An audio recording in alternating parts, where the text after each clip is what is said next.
Hello, everybody, and welcome in to Calling BS. This is on behalf of MoveOn.org. This is the prebuttal to the joint session, the State of the Union, the address that we're all gonna, suffer through tonight from President Trump. Um, it's exciting and important to have counter programming in times like this because there's a lot of misinformation. We're used to it from this president. And we also are not completely powerless. So it's great that you chose to be here. I am Akila Hughes. I'm a writer, comedian, but you may know me from my work with Crooked Media. Back in the day, I hosted What a Day, their daily news podcast. And so I'm super excited because tonight we are going to be doing what I call a prebuttal, which is, there will be the responses to the State of the Union that we're hearing tonight. But we have a lot of cool representatives who are going to come through and tell us what's really going on in Congress right now, what we can expect as citizens, give us a little bit of motivation to keep going in these very trying times. But we're also here to get people signed up to phone bank because obviously Medicaid, Social Security, these are things that are important to everyday people's lives and things that we already pay for, so they really shouldn't cut them. So just for that, we're going to keep telling you all night to go to moveon.org/stop the cuts. But I'm super excited tonight with before we have to listen to Trump. I'm not looking forward to that part of this, but I am looking forward to a lot of our guests. And so we have senators, we have representatives, we have governors and lieutenant governors, people from all across the Democratic Party here to keep us informed, tell us what is going on for them, how they're, engaging with their constituents and how they're, actually representing us. But we're really lucky. It's going to be a good night for us because the country is waking up. And so I feel really, really lucky and privileged to get to host tonight. I don't want to waste too much more time, so I'm going to introduce a couple of people who are here already. We have Senator Chris Murphy from Connecticut. I'm not sure if Ed Markey is here yet, but that's okay. That's a little spoiler alert. We also have the executive director of MoveOn.org, Rana Epting. So if they want to come on screen, hi there. Hello. Good evening. Good evening. Thanks for having us. Yes, thank you for being here. Hi, Rana. How are you? Hello, hello. Happy to be here. Happy to be here, not where everybody else is tonight. Yes, yes. And notably, Senator Murphy, you are not attending. You want to talk a little bit about why you chose to be with the, I think the resistance feels a little cringy, but the cool counter programming that is telling people what's what. I don't know. I don't shy away from the resistance. I mean, listen, we have We to are resist. What resisting. other words are you going to use for it? This is the billionaire takeover of government, the destruction of our democracy. To try to enable the billionaire takeover, we have to resist. We have to fight. We have to do whatever is necessary in order to save this country. Akila, Rana, hello. Thanks for including me in this. Yeah, this is not the House chamber. This is not the Senate chamber. I'm not going. I'm not going because. I try to look out for my own spiritual health. Yeah. When I went to the last State of the Union speech in 2020, I was at a MAGA pep rally. I wasn't at a speech to the nation. And I think the president, when he gives one of these speeches, has an obligation to give a serious speech about serious problems with serious solutions and talk to everybody in this country. I'm convinced that's not what Trump's going to do tonight. Trump's going to give a political speech. He's going to do a rally speech that's only talking to a slice of the electorate. And he's going to lie. And so I don't need to legitimize his lying by being in the room. I honor everybody's decision to be there or not be there. But my decision is to be with you guys tonight and to talk about the truth. And you've got a lot of great guests who are coming, but he's going to say a few things tonight, and we've got to be clear about how he's transparently and brazenly lying to the American people. He's going to tell you that he's about to pass a big middle class tax cut. He's not. Yeah. He's passing a tax cut for the wealthy that's going to be paid for by gutting services that matter to us. He's going to tell you that he's trying to trim waste and fraud and abuse in government. He's not. They're going after the agencies and the accounts that hurt the billionaires. They're stealing from us. That's what Doge is about. And he's going to tell you he's trying to get peace in Ukraine. He's not. He's trying to hand Ukraine to Vladimir Putin. So I'm super glad to be a part of this tonight. I'm going to be here the whole time. Wonderful. Trying to tell the truth, and glad to have a bunch of friends opening up the program today. Yes, absolutely. Well, thank you for being here. I'd also like to welcome in. We have Senator Ed Markey, who just disappeared the moment I said that. Well, Rana, thank you for being here. I'm sure we will get him back. He's joining from his cell phone, so he is actually there. I think we can welcome him on. Senator Markey, can you hear us? Yeah, great to be with you. Thank you. Hello, hello. We're working on getting you on the screen. So you're attending tonight, and apologies for that. Sorry that you had to take one for the team. But you're in attendance. We just heard from, Senator Murphy about what we expect, and I don't think, there's anything inconsistent about that. Donald Trump lies on the record constantly. What do you expect to hear tonight, Senator Markey? Well, again, I think we're going to have an all-time record in breaking the prevarication coefficient, be all new levels. And I'm sure he's going to try to stay up there longer than an hour because he's got a historic number of lies he wants to tell. And so I'm going to go not in with him on anything. So I've decided, and I respect Senator Murphy's decision not to go. I've decided to go and to just sit there on my hands for the whole time, just so that the visual isn't that everyone is standing and applauding every one of his lines. So I just want to demonstrate that there is a split in the country. It's right down the middle. There's a historic brawl going on in our country over all of these incredibly important issues: Medicare, Medicaid, educational help for poor kids, for kids with disabilities, the EPA, wind, solar, battery storage technologies. So I'm going to go. He'll be lying about everything, and I will be there so that the country can see that there is a big division and that they should be very comfortable where they are in rejecting Donald Trump's hateful vision for our country. Yeah. Well, thank you so much for being here tonight. Rana Epting, the executive director of MoveOn, thank you for having all of us. This is such important programming. I think, I probably speak for a lot of people on the internet who are worried. We don't feel that we have all of the power in the world. And so it's nice to have you connecting us to representatives who can be our voice where it matters. I think that it's energizing for us, but it's also just a good opportunity to see other people in the chat here live, who are on the right side of history, who do want good for this country, who aren't just invested in these millionaires and billionaires. So Rana, thanks for being here. Oh, thanks for having me. Thank you, Akila. I also wanted to say thank you to Senators Murphy, Markey, also Brooks, Schatz, many other lawmakers who will be joining us tonight. Y'all are showing people what leadership and fighting for the people looks like, regardless of if we're in the minority or the majority. I mean, it is so incredibly important what each of you are doing, and we're honored that you're joining us here this evening. I've said it countless times over the last few weeks. There are more people who agree with us than them. Yeah. Honest to God, there are millions of people reeling over what they are seeing, not just seeing, but what they are directly experiencing in just under 2 months of this administration. I mean, the wrecking ball these guys are taking to the foundation of our society, to programs like Social Security. My parents depend on that.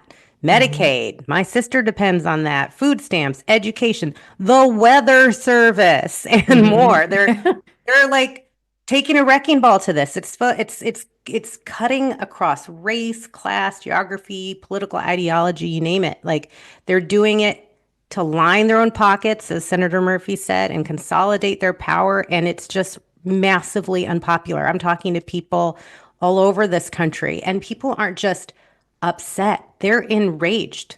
They're offended. They're afraid. And so, we have the numbers. Now we need to organize, and that's what we're here to do tonight. So I'm excited about it. And, I don't know if you want me to say a little more about our plans for how we're going to get people I mean, moving. yeah, since we have you, let's hear it. Okay, so we all know Trump and Elon have been on a rampage over the last 6 weeks. They've been moving at a speed which we have never seen before, and Trump is, in the words of one of his top political advisors, Steve Bannon, flooding the zone with shit. Yeah. So much shit that many in our country simply cannot keep up, and that is on purpose. Yeah. Their goal is to break us. It's to make the majority of Americans who oppose his agenda feel helpless, feel hopeless, feel like there's nothing we can do. We just have to sit back and roll over and let this happen. But nope, that's not true. Yes. Tonight, That's right. and yeah, it is not true. Tonight, we're here to come together. We're going to fight back. We're going to talk about how we do that. We're also going to poke a little fun at Trump. We're also going to call out his lies. But so while we're going to call out his bullshit tonight, we're also going to ask people on this call tonight to make sure your and everybody's elected officials know where constituents stand. We're already seeing people out there go to town halls, call their members of Congress, make their voices heard. And there are thousands of folks right now tonight, and we haven't even gotten started, right? Right. Like, Yeah. so there should be at the corner of folks' stream, moveon.org/stop the cuts. People can sign up for our phone bank this Thursday, where we're going to be calling key House Republicans to protect Medicaid and Social Security. So constituents that live in Republican districts, we're going to call them and say, hey, do you want to make your voice heard? We can pass you through to your member of Congress office. And that is super important right now because Republicans have the majority, yes, but it is a slim one. Yeah. And yeah, it is. I mean, it seems slimmer every day, frankly. Yeah. So, and I they're think if the proposed. election was held today, it'd be a little bit different. That's all. Yeah, and these cuts to Medicaid that they're proposing, we've seen they're deeply unpopular. And they'll have horrifying consequences for their constituents. And so what we want to do tonight is recruit. Is 300 a low number? I don't know. Is 300 folks to volunteer tonight to phone bank with us later this week? Come on, Who's you can in? do it. Are folks I'm in. in? I got a phone. It's not hard because you call people and they are already mad. They want to take action, so we are helping them. Yeah, absolutely. Well, I really appreciate you being here and taking the time. This is an exciting night. I think it's the first time we get to see a lot of Democrats pushing back in a way that is directly to Trump instead of to headlines and to sort of madness. And so in the spirit of that, we also have Governor Matt Meyer from Delaware, and we have the Michigan Lieutenant Governor Garland Gilchrist. Welcome in. Thank you so much for being here. Great. Thank you, Akila. Great to be here. I'm glad to be here as well. Yes. So, what are you all expecting from the call tonight, or not the call, but the State of the Union, the joint Congress, the joint session, all of that? What are you expecting, and how are you feeling, I guess, in your states? What's the energy where you are? Look, I'm expecting a lot of crazy bullshit, to be honest, Akila. This is an aptly named meeting tonight. I was in the White House 10 days ago, and about 15 feet from Governor Janet Mills, when the president just went, after telling us how he wanted to work in a bipartisan fashion to improve the country, just went right at her, right at her state and right at the people of Maine, good, hardworking Americans. Listen, I'm in my 40th day in office, trying to do what we can for the people. We got to make things work. And Lieutenant Governor Gilchrist knows that as well. We got to make things work. And so whatever crazy happens tonight, we got to wake up tomorrow and deliver to Delaware. And quite honestly, back in November, we're really fed up, right? And since this guy was sworn in a few weeks ago, they're even more fed up, right? Yeah. Look what's happening in the stock market. Look what's happening with eggs. Secretary of Agriculture is saying, you want cheap eggs? Go buy a chicken. Yeah. Literally, that's our policy. And now they have this national sales tax that they're branding as a tariff, a national 25% sales tax. Right. So I'm praying that I hear something different. But regardless, we're going to roll up our sleeves. And I know Lieutenant Governor Gilchrist is the same up in Michigan. We got to roll up our sleeves and get to work for people and deliver for Americans. That's ultimately what's going to get us out of this thing. Absolutely. Lieutenant Governor Gilchrist, what are you thinking? Well, first of all, it's glad to be here with y'all. There is nobody I would rather experience this night and the foolishness that we are about to hear from Washington than y'all, than people who are ready to get in and get active, get engaged, and frankly will be inspired by the people that we hear from on this phone call. I got to tell you, in Michigan, it's a dark day because I mean, let me be really honest. I've been thinking about what to call this president, and the word that comes to mind for me is an arsonist. Like he is setting fire to people's paychecks Yeah. with these tariffs. He is setting fire to Michigan business balance sheets. The number of manufacturers, automotive suppliers, grocery stores, farmers that will make less money and be less able to be able to provide the middle class jobs that we need in our state, to provide the food for our state and the food that would have fulfilled them USAID contracts that they gutted from our farmers in Michigan. He's setting fire to those bank balances. He is setting fire to people's ability to afford their prescription drugs. I mean, this is so dangerous and destructive. And here in the state of Michigan, the state that might be hit hardest by these tariffs, harder than any other state, we're really mindful of how just frankly chaotic, the calamity, the confusion that's happening, that the instability that comes from the only thing that Trump is focused on, and that is himself, Elon Musk, and the other billionaires that are propping him up and supporting him, that he is given the green light to hurt whoever they feel like hurting on a given day. And the people of Michigan are absolutely fed up about it. And even the ones who have a little bit of buyer's remorse, I just want them to know that here in the state of Michigan, they have stability coming from me and my partner in public service, Governor Whitmer, that we are going to do everything that we can to protect people in this moment, protect people who, like my grandma, who lived the last 10 years of her life in a skilled nursing facility that our family could only afford because of Medicaid. My grandma would have died years earlier had this man been the president. My father, a retired federal worker in the Department of Defense, who would have been summarily fired by Elon Musk and Pete Hegseth, that would have ruined my family. But instead, we have people who are ready to step up, ready to step in, ready to stand tall, ready to say that, we enough is enough. We're not going to take anymore. And we're going to work with the courageous members of our Michigan Democratic delegation who are going to stand against this. Absolutely. Well, definitely excited to have you here. I'm grateful to you all. I got to be honest, I don't know if I could do your job right now. I'm sure your phones are ringing off the hook because it's a scary time for a lot of us. I mean, for America generally. And so I appreciate you being here tonight and getting your feedback on what we're going to hear from President Trump. But we also have additional guests. We have Senator Brian Schatz is here. I want to bring him on. The graphics will change. It's cool. I love working on the internet because it's like I feel like I get to call the shots of how this is happening, even though I'm literally just I'm just waving my hands and hoping. But we have a great team here. Senator Schatz, thank you so much for taking the time. I feel that we as a Democrat who is literally just very engaged right now and wants to figure out what I can do.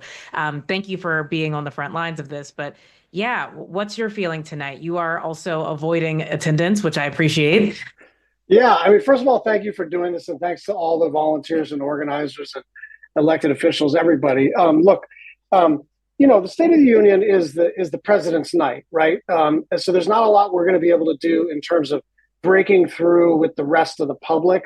Like we're going to do our thing, but to me, this is about solidarity and organizing among all of us who care about stabilizing America and protecting people. And I guess I just wanted to offer a couple thoughts. First of all, I see some glimmers of hope. We've been winning in court relatively consistently, including from Trump-appointed and Bush-appointed judges. And part of it is because what they're doing is so haphazard that most of it is like flatly illegal. I think if there are close calls, we're likely to lose with those Trump judges. But these guys are not, making it very easy to rule in their favor because it's just, as the lieutenant governor said, it's just arson and flatly illegal. So that's number one. Number two, just about the judicial process is to the extent that people weigh in with their own personal stories, especially regarding public service and federal programs, that is actually not just important to like lobby the legislative branch and kind of change the political momentum, but some of this is turning into part of the proceedings in the federal system. So please keep all of that information coming. We have a whistleblower platform on all of our websites, but also we're compiling all this information. It's not just like one of those, like, with all due respect, one of those like online petitions that you're not sure exactly where it goes. This is real. This is being used in the federal court system. Democrats are going to, I think it's fair to say we took a minute to find our footing, but now we kind of understand what's at stake. And also, it's just a fact that regular people took a while to kind of understand the magnitude, because frankly, we spent a lot of time warning about this guy, and people who are not engaged in politics say, well, why don't we wait until some bad stuff starts happening before we do the full freak out? And unfortunately, all the bad stuff started happening. It's the tariffs, it's the illegal firings, it's the shuttering of agencies, it's the threats to cut Social Security, Medicare, Medicaid. I see a citizen movement growing at a pace that I've literally never seen before. And I don't want to put this all on the grassroots, but I do think there's got to be a feedback loop between the elected officials who are frankly right now outnumbered. And so we'll fight like hell, but we got 47, they got 53. So we got to brace ourselves for bad outcomes, but also understand that every movement that has succeeded in the United States to make progress has been a people-powered movement, and it's been led by young people. So it's the civil rights movement. It's the end of the Vietnam War. It's a lot of what we've accomplished as a country. We always feel like we're at the precipice, and then young people and grassroots people across the country rise up. So what's the most encouraging for me is that, look, I'm left, right? I'm progressive. I come from Hawaii. I have those values. But I also think what's really cool about this movement is it's people who don't normally like check all the boxes on the progressive list. It's veterans who work for the VA, it's park rangers. It's like regular people who, if you tried to do like ideological litmus tests, they might not be with us. But if we're going to get to 50% plus one in the Senate and win the presidency and take back the House, we got to broaden the tent.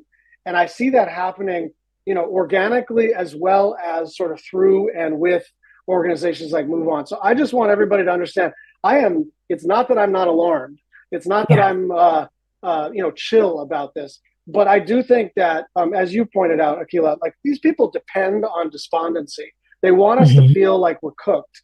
And what we have to do is look them in the eye and say, we know that there are way more of us than there are of you. And we know that the only reason you're doing all these executive orders is you couldn't enact any of this, even in a Republican Congress, because it's that unpopular. So we just have to move with, deliberation and determination and a seriousness of purpose, but also knowing that the people are on our side and that the people are welcome to join this movement. So I'm going to fight like hell. I know everybody is getting as mobilized as possible. And again, I'm not looking forward to this speech. I'm not saying things are going well. I am saying that this thing is growing and we're going to be successful.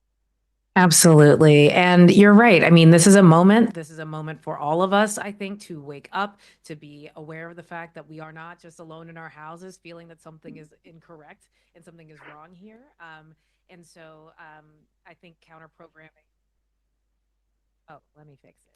Sorry, everybody. My microphone got a little quiet. That's on me. But yeah, to your point, I think that people are really engaged right now, and it's important to, I think, capitalize on that momentum. Like, this is how we're going to be able to move forward in society. While we still have Lieutenant Governor Gilchrist, I have one more question for you, sort of going off of Senator Schatz's point about, just mobilizing and being engaged. We're seeing across the country all of these sort of town halls where people are showing up and taking their leaders to task. With that in mind, do you think that matters? Do you think people should be engaging in that way? And what can people do, in their towns besides sort of, attending this cool, live stream? What can people be doing? And do you find that to be effective? It absolutely matters. I actually was on a call earlier today with a group of education professionals and parents who went to the offices of Congressman Tim Walberg who refused to meet with them. But there were more than 100 of them who wanted to talk about what they're concerned about in terms of the threats to the United States Department of Education. They were demanding that this congressman offer solutions and solve them. Like, y'all, I'm an engineer. I'm trained to solve problems, not create them. But what we are seeing is the most efficient manufacturing of problems and chaos that we have ever seen from the federal government. And so we have to really step up and raise our voice to say, this is not what we're going to accept. We're going to choose to do this. And we're just manufacturing crisis after crisis. And these tariffs, for example, like they're manufacturing a crisis in American manufacturing here in the manufacturing state of Michigan. So this is why people are really raising their voices. So we need people to participate. If you can go there physically to a person's office, I'm sure Senator Schatz can say that makes a difference. If you can write, emails, you can write physical letters, you can make phone calls, all the things. Like this is an all hands on deck, all ideas on the table, all tactics are valid moment to make sure that we are not ignored and that we are heard in this moment. Yes, Akilah, absolutely. I want to just agree. Is that all right if I just agree with the Lieutenant Governor? Totally. I guess I just, I think sometimes there's this sense that we're supposed to have some master plan. And the thing the Lieutenant Governor said is exactly right. All tactics are valid. Whatever it is that you're able to do, that's the thing you're supposed to be doing, right? Whatever you're comfortable doing. If it's just posting on TikTok, that's fine. If it's like you like to send the emails, that's fine. If you want to do all the things, that's fine. I have a particular preference for showing up in person. First of all, I just like it, but also I think after COVID, and then you kind of overlay the extent to which all of our lives are being intermediated by screens, there is something like deeply powerful about movements where we're like physically seeing each other, eyeballing each other, that like operate in 3 dimensions. But it's also like, don't wait for some elected official to be like, here's our 10-point plan for change. This is a movement. A buddy of mine used to say, a movement is faith in strangers. Yeah. Right? And we got to have faith in each other that whatever anyone else is doing to fight this crap is what they're supposed to be doing to fight this crap. And infuse a little bit of joy, a little bit of enthusiasm and swagger and humor and solidarity in that way, which is hard to do when things are shitty, but it's essential to do when things are shitty. Like allow yourself to have a beer or an ice cream cone or a hike or a dinner with your family. Like you don't have to be personally despondent all the time, because I do think, Steve Bannon and those guys, as a tactical matter, want you feeling personally like shit. And I think you should feel alarmed and pissed, but don't let them get to you and who you are and who you belong to and who belongs to you. I really just believe that, because I think Democrats, progressives, internalize so much of this pain that's being caused that it can be like, it can freeze you. And that's intentional. So cultivate that joy, cultivate that solidarity, and don't be so precious about it. Whatever the hell you feel like doing in that moment, as long as it's in a constructive direction, it's exactly what you're supposed to be doing. Akilah, can I jump in? I'm sorry. He just inspired me. Of course. He's really good at his job. Like I think I just think hope is having high expectations in low times. And I think that this is the moment that where a lot of people are feeling low and they're feeling down, but we have higher expectations about what's possible. And we can demand that of ourselves and of our movement and of our neighbors and of strangers. And so I think this is why we have to, those of us who have that hope need to gift it to others by taking action. And that's how we do it. So I'm ready to go. Let's go. Awesome. Well, thank you so much. I know that you have to jump, but I appreciate you taking the time, Lieutenant Governor. We're going to stick with Senator Schatz. And we also have backstage, we have Senator Becca Balint. Representative Balint from Vermont. Welcome in. Thank you so much. I got a promotion there. Yeah. Listen, you're in the Congress, just a different part, but welcome in. It's all good. Very happy to be here and to take part in this. It's really important that we have an opportunity in real time. I know Senator Schatz and Senator Murphy said it. It's so important that we have an opportunity in real time to talk directly to the American people about what the truth of the matter is. And I did attend the inauguration. I thought it was important because it is a peaceful transfer of power. It is witnessing our executive who is swearing on, in front of everyone that he's going to uphold and defend the Constitution. Clearly, that has not happened in the last 43 days. Never heard of it. There were so many lies told at the inauguration. There was also a lot of scapegoating and fear mongering. And it was about dividing us, getting us to hate each other.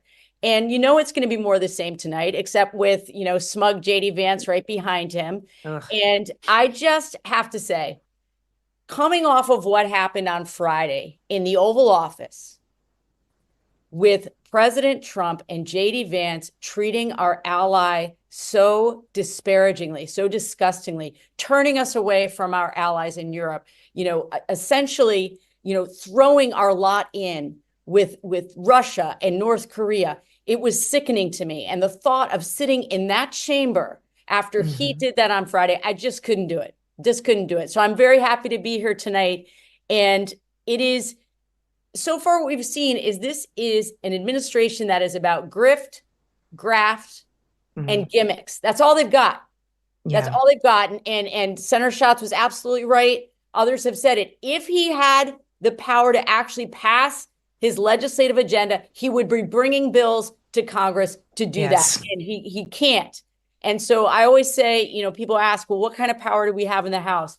We need to continue to put the pressure on. It only takes three Republicans to finally come to their senses and not allow this president, not just to embarrass them and strip away all of their power, which they're giving willingly, but to stand up for their constituents around Medicaid, around Social Security, around all those people who are relying on those programs. And it takes all of us to keep the pressure on. So I always say you have to legislate, litigate, activate, or agitate. And we have to resist. We have to resist. And it is so full of light tonight to see all the people who are tuning in. That's how we're going to get through this. We do what we can when we can, and we do not have to do it perfectly. We gotta show up, do the best we can on any given day, and then regroup the next day and go back into the fight.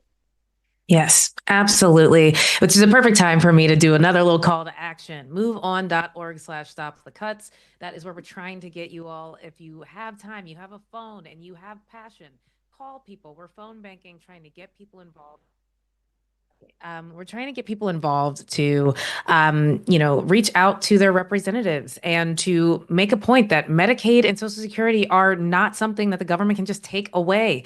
But to your point, Representative Ballant, last week there was that vote on the budget for everything. And so we're all concerned about if the government is going to shut down on the 14th. But I guess to your point, and my home state is Kentucky, so the representative there, Thomas Massie, got a lot of pushback, and it's part of the reason why he was the lone Republican to vote against that bill. So it's important to call your representatives, even when you're in a red state, especially when you're in a red state, because it only takes 2 to 3 people. I'd also like to bring back Senator Schatz. Thank you so much for being here tonight. You're being so generous with your time.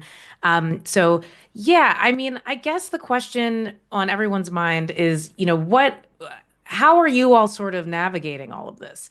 You all have different levels of power. You have different sort of tactics you can use. And I know that as citizens, we're trying to figure out our tactics. It's a lot of phone. It's a lot of picking up the phone. But for you all, how are you navigating this? And what can we take back? Because obviously you can't be tweeting and posting on Blue Sky all day about what you're doing next. How can we sort of just believe and know that you all are working on this, and what's your tactic going forward? Yeah, I think look, one of the things I decided over the last couple of months is I think the disconnect between the grassroots and electeds is real, but part of it is that we're not totally direct about what's possible and what's not. And I think, move on, folks, other organizers, other activists, you deserve the truth about what's possible. And that's different from us giving up or being chill. But when something can't be stopped, it's not my job to tell you we're on the cusp, right? We have to brace ourselves for some bad outcomes. And part of my job, I think, because I've earned some credibility, I think, among fellow organizers and activists, is I'm just not going to bullshit you about what we can and we can't do. But let me just I'll summarize real quick. The legal strategy is very much in play and very much working so far. Knock on wood, I'm not suggesting that things couldn't get very scary or terrible very quickly, but the legal strategy is working according to plan. Democratic Attorneys General Association and working with Senate Democrats and others. The political strategy in terms of organizing is, I see a grassroots movement, a people-powered movement rising up. And I think our job is to just communicate well with it, but not lead it. It's the old, LBJ having Martin Luther King Jr. in his office. It says, right. and the president says to MLK Jr., I know what I have to do now. Go out there and make me do it. So it is about you and grassroots people making us do it. We do have some power in the Congress, and we intend to exercise that. I can't, like you say, necessarily post all of our strategic and tactical thoughts. That would be pretty dumb. So you got to trust that we're obviously as alarmed as you are, more alarmed than you are, and fighting like hell at every opportunity. And then I think, frankly, we need occasionally 4 Republicans in the Senate, 3 Republicans in the House to stop them. And I don't think that that's a foregone conclusion that that no Republicans will ever stand up to Donald Trump. I think they will be slow. I think they will be disappointing. But I don't think that we need to give up on that line of effort. And then there's the kind of win by losing, which is to say, when the original Trump tax cuts went through, we knew we were going to lose the battle. But we made the first major tax cut federally in decades and decades that they passed, turned out to be so unpopular that they didn't even make ads about it in the midterms. And so we're going to fight like hell about all these issues. And I'm not sure if we're going to win. But if we don't win, we're going to use it to take back the House in a year and a half. Absolutely. Well, thank you so, so much for taking the time to be here. We appreciate you. We'll be following your remarks.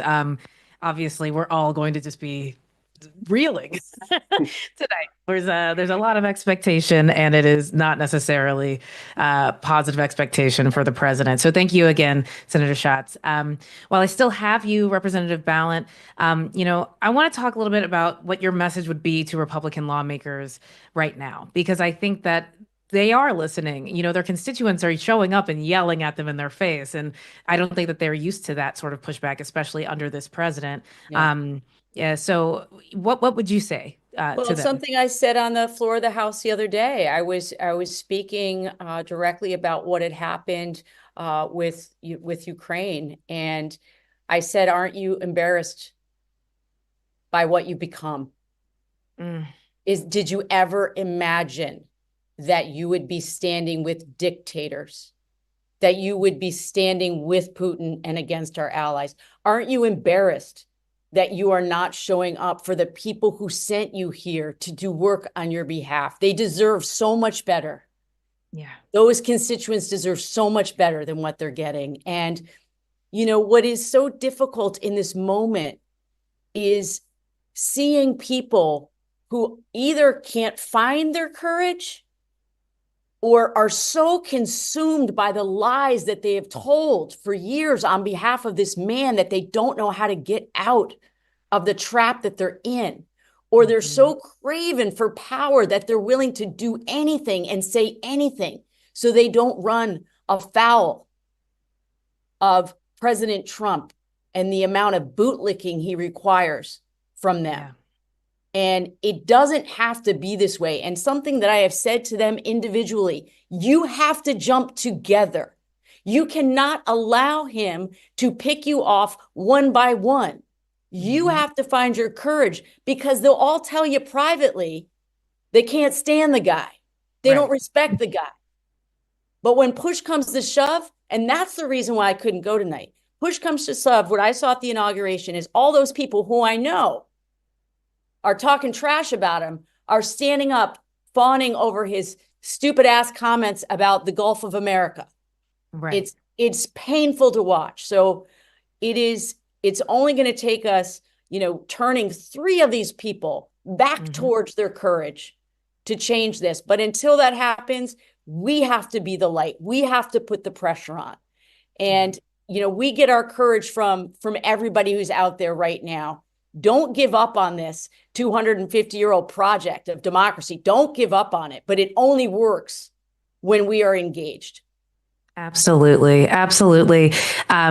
Great points. And I will say that, like, again, I am just a private citizen, but I have watched as all of these people have sort of just, given up their power to Donald Trump, to Elon Musk.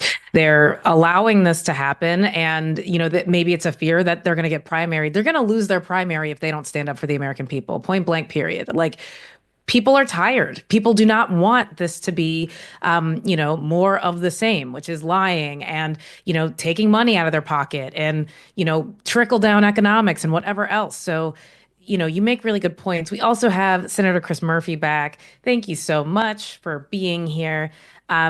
We kind of want to talk about how we can combat Trump doing so many different things at once, because, we mentioned Steve Bannon earlier, old pickle loaf.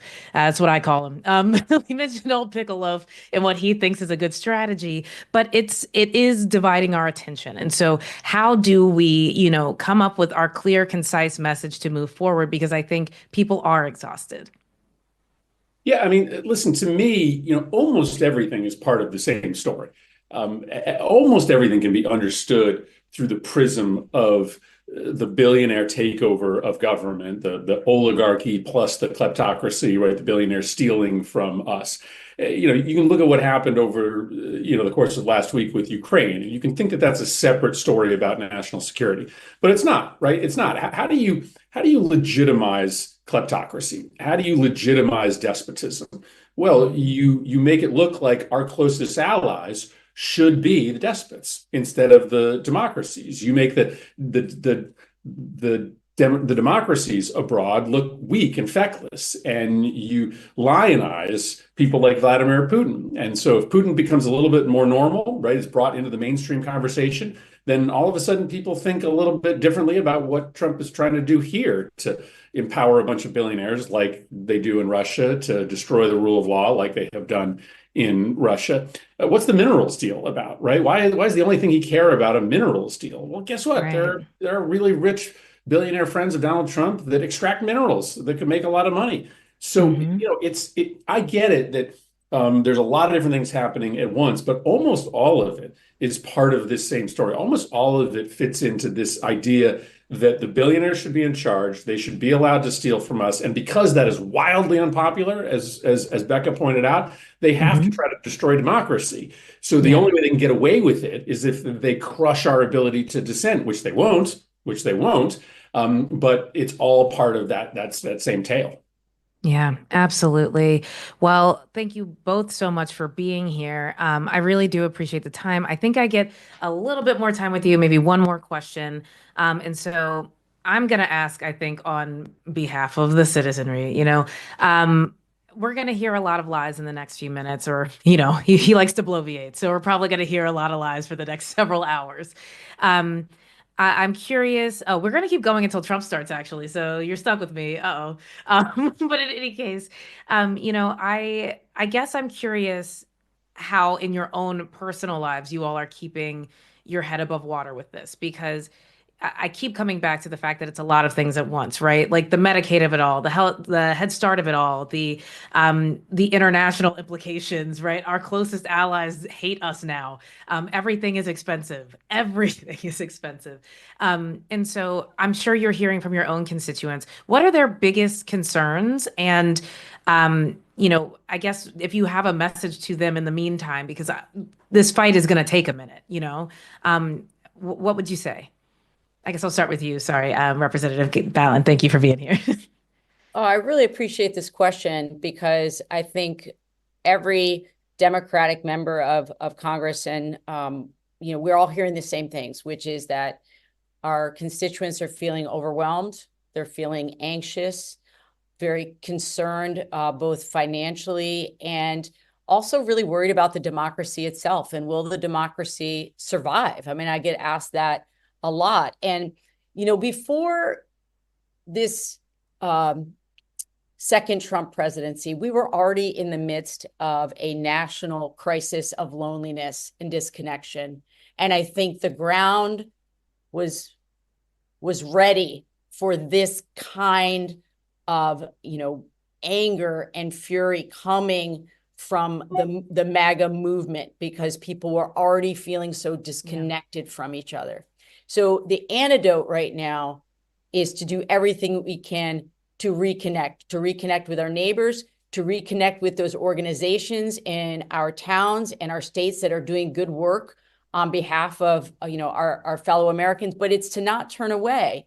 But I also say, you have to do what you can when you can. You can't do it all because you get saturated. And, I was really nodding my head when Senator Murphy said before, in terms of his own mental health, that was certainly part of my decision not to be in the chamber tonight. I need to fight another day tomorrow. I need to show up in my committees ready to go toe to toe with them. And sitting and watching the lies and the lies and the lies doesn't feed my soul. And that's true for everybody out there. So, I always say check back in when you can, do the work when you can, and then regroup for another day. But we have to be in connection with each other. Yeah, absolutely. I have the same question for you, Senator Murphy. Yeah, no, listen, I agree with Becca, and I'm so glad to hear her talking about that crisis of loneliness that exists in this country. That is certainly a predicate for this moment. There is real camaraderie that comes in joint political action. If you haven't done it before, or you've only done a little bit of it, you will find great friends, lifelong companions. You will feel better by joining together with others in this moment. I think everybody has to decide differently, how to moderate their activism to take care of themselves. I don't doom scroll, right? Like I just stop myself from, looking at endless bad news every day. I can check it for about 2-3 minutes and understand what the storyline is going to be and what I have to fight for. But I make sure to spend 90% of my time engaged in positive action. And there are a lot of people out there who almost get paralyzed by spending 70-80% of their time just intaking crap. That makes it harder for you to get up off the mat. So limit yourself if you can in terms of, how much bad news you take, and try to surround yourself, which is easy these days, by joining MoveOn, by joining other groups that put people together. It's pretty easy these days to find other folks who are positive, who are patriots, who, want to be part of saving this movement. And then that will have the impact of lifting you up. I feel just gifted every single day. Like I don't wake up anxious or mad. I wake up feeling like, holy smokes, like I have the ability to actually work with people like Becca and other senators to save the country. And I just should feel really lucky that I'm in the Senate. And I think everybody who is healthy enough and in a position in their life where they can give a couple hours a week should feel lucky that they're in a position to be able to do that. Not everybody is. Yeah. Well, that is for sure. I just want to shout out, we've gotten to our phone banking goal. We have 300 people committed. Can we get to 500? Come on, you have a phone. Call a few people. Tell them that we want to have Medicaid. Medicaid is a good thing. It's literally powering communities. It is keeping the country afloat. People need healthcare. So just for our viewers, please, please, please commit to doing so. I'm doing it. All the cool kids are doing it. But thank you again, Senator Murphy and Representative Ballant. I guess another question that I have, to that same end, and I hate to be a little doom and gloom while we're waiting for this to start, but how bad is this going to get? Like, how much more should we expect?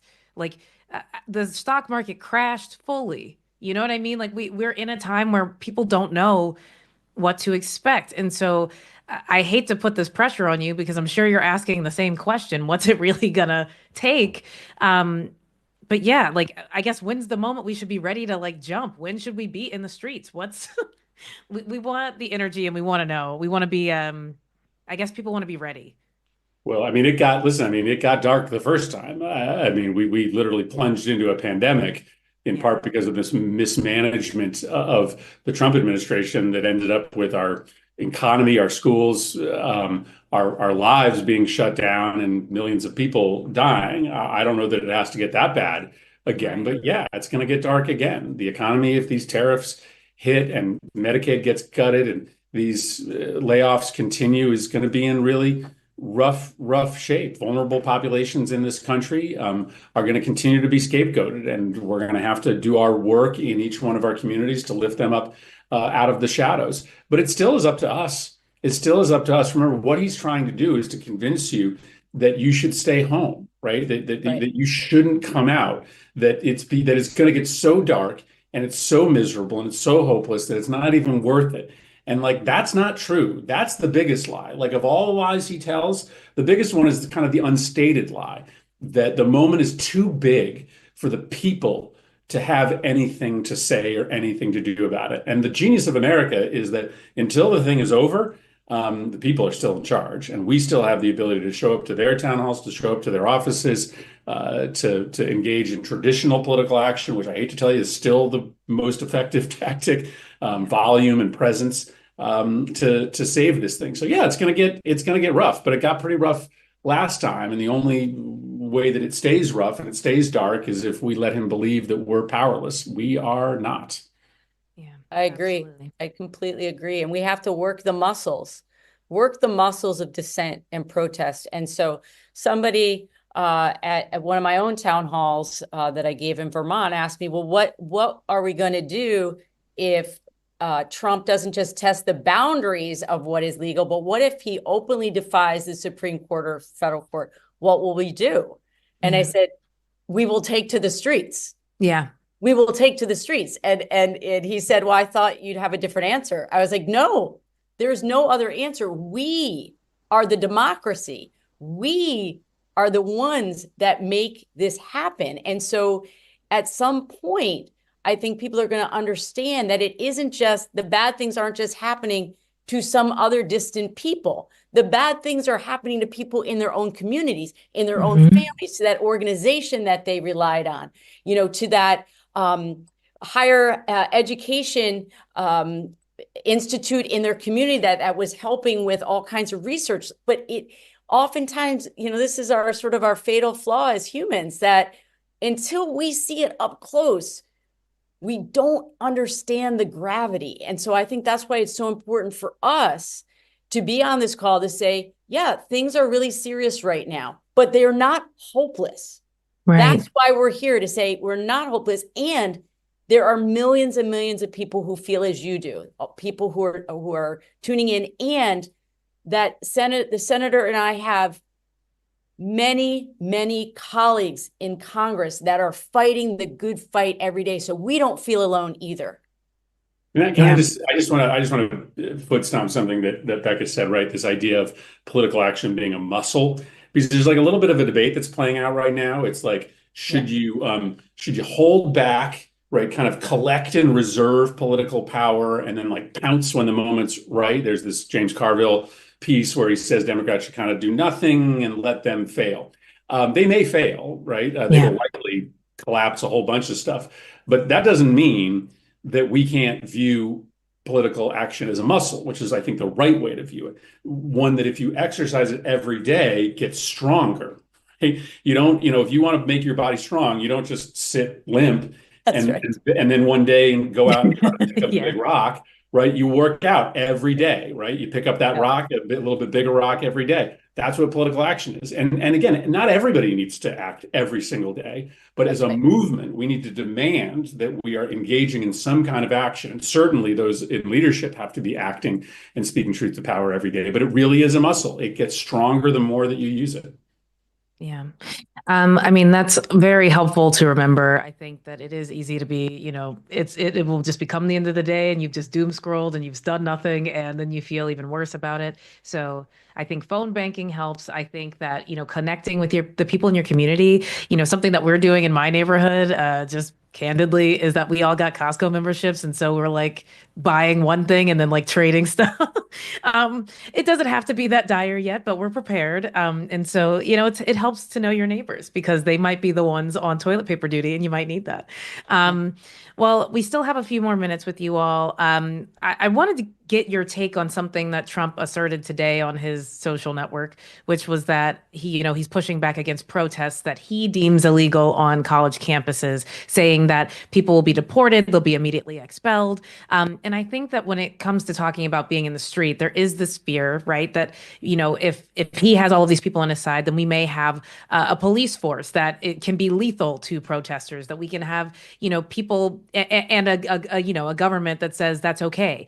And so how do you just tell people to quiet those anxieties when you have someone who is just shooting from the hip all day saying, this is now the law of the land, I'm the king?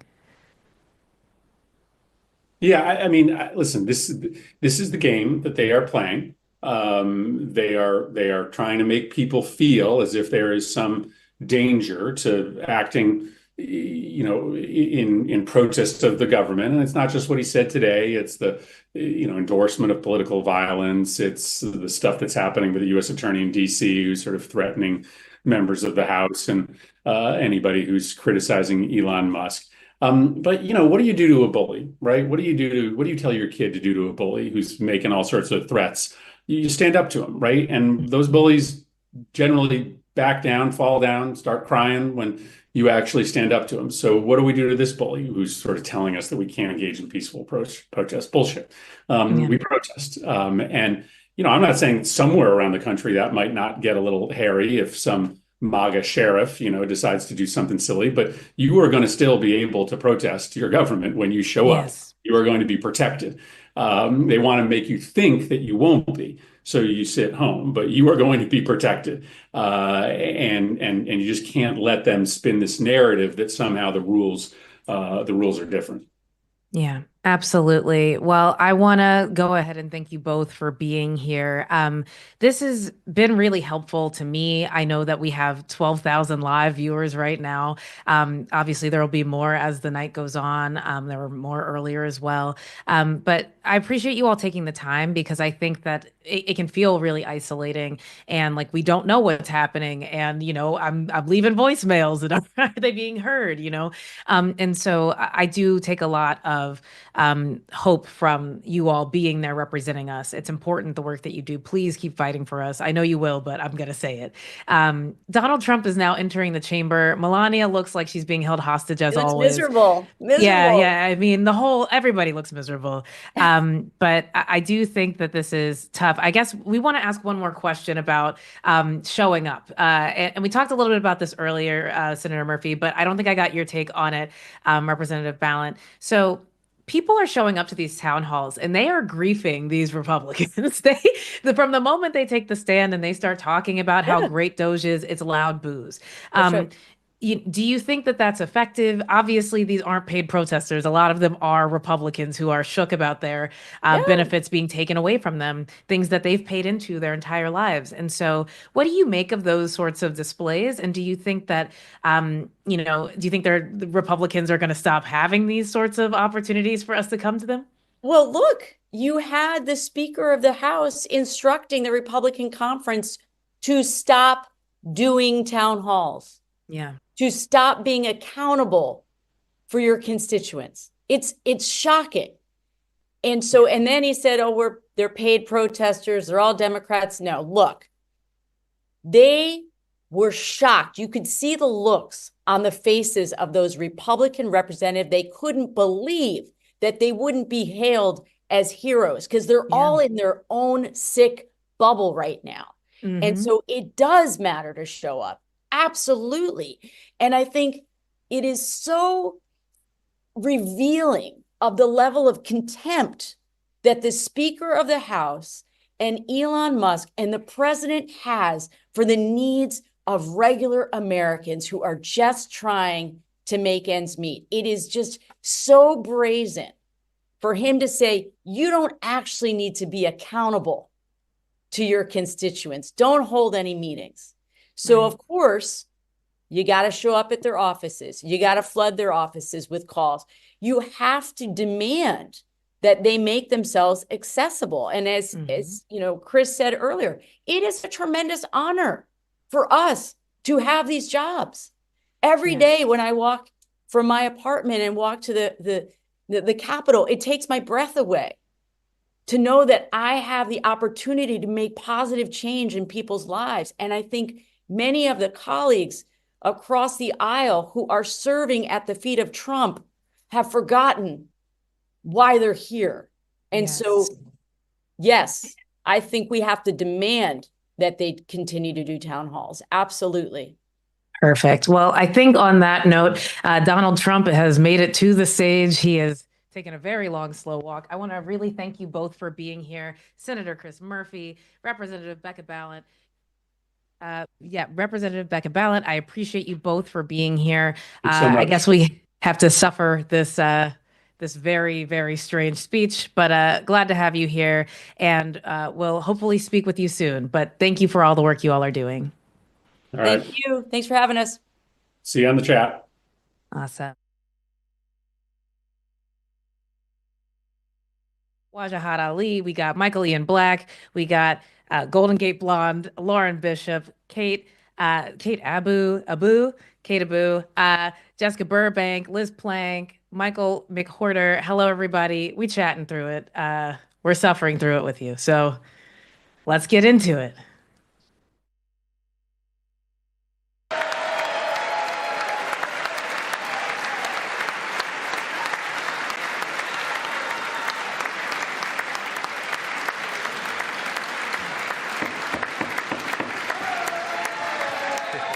Thank you very much. Thank you very much. It's a great honor. Thank you very much. Speaker Johnson, Vice President Vance, the First Lady of the United States,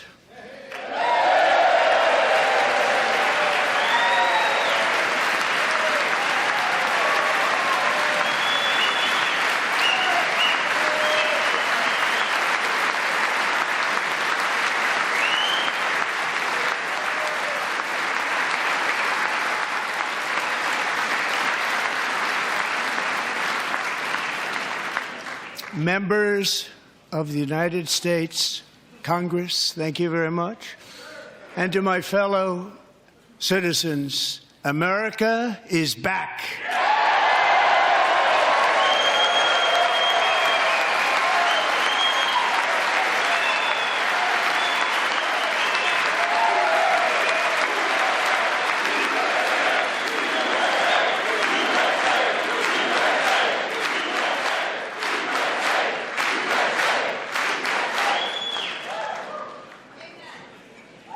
6 weeks ago, I stood beneath the dome of this Capitol and proclaimed the dawn of the golden age of America. From that moment on, it has been nothing but swift and unrelenting action to usher in the greatest and most successful era in the history of our country. We have accomplished more in 43 days than most administrations accomplished in 4 years or 8 years, and we are just getting started.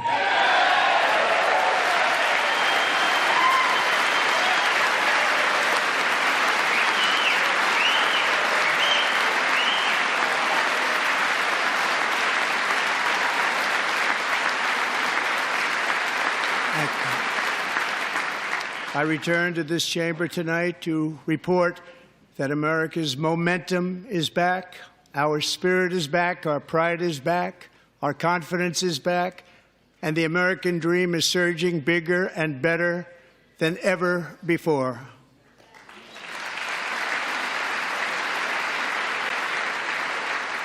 The American dream is unstoppable, and our country is on the verge of a comeback, the likes of which the world has never witnessed and perhaps will never witness again. There's never been anything like it. The presidential election of November 5th was a mandate like has not been seen in many decades. We won all 7 swing states, giving us an electoral college victory of 312 votes.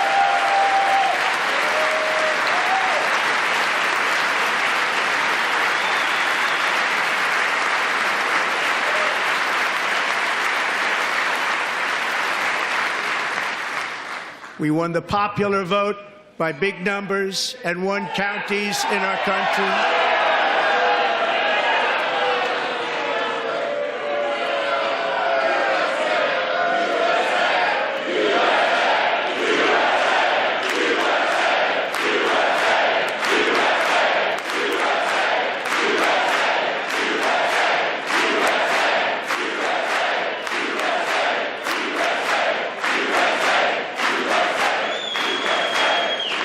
counties in our country, 2,700 to 525, on a map that reads almost completely red for Republican.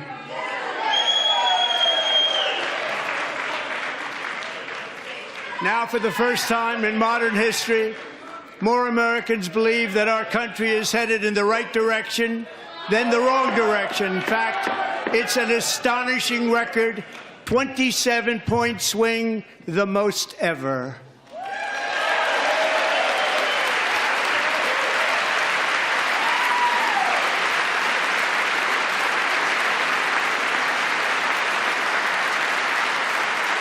Likewise, small business optimism saw its single largest one-month gain ever recorded, a 41-point jump.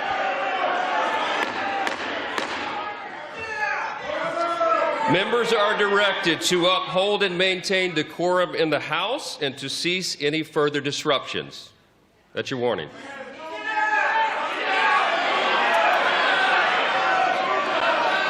Members are engaging in willful and continuing breach of decorum, and the chair is prepared to direct the Sergeant-at-Arms to restore order to the joint session.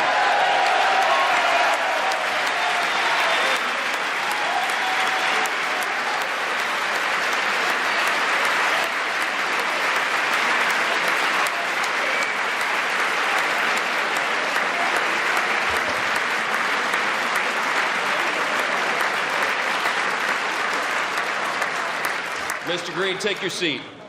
Take your seat, sir. Take your seat. Finding that members continue to engage in willful and concerted disruption of proper decorum, the chair now directs the Sergeant-at-Arms to restore order. Remove this gentleman from the chamber.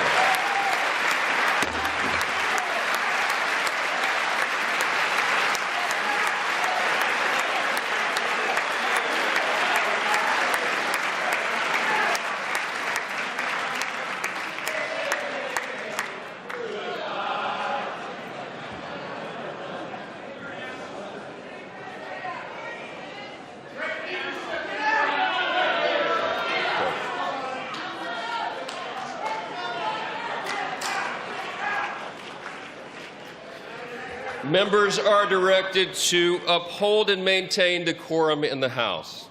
Mr. President, you continue. Thank you. Over the past 6 weeks, I have signed nearly 100 executive orders and taken more than 400 executive actions, a record, to restore common sense, safety, optimism, and wealth all across our wonderful land. The people elected me to do the job, and I'm doing it.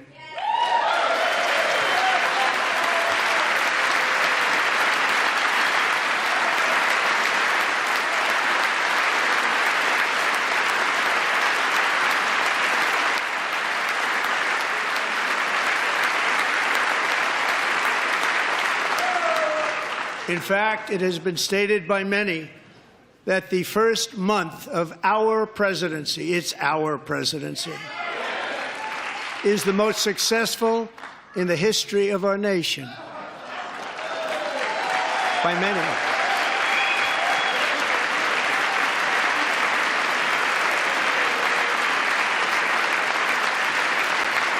And what makes it even more impressive is that, do you know who number 2 is?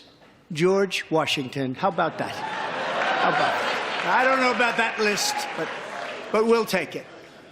Within hours of taking the oath of office, I declared a national emergency on our southern border, and I deployed the U.S. military and Border Patrol to repel the invasion of our country. And what a job they've done. As a result, illegal border crossings last month were by far the lowest ever recorded, ever.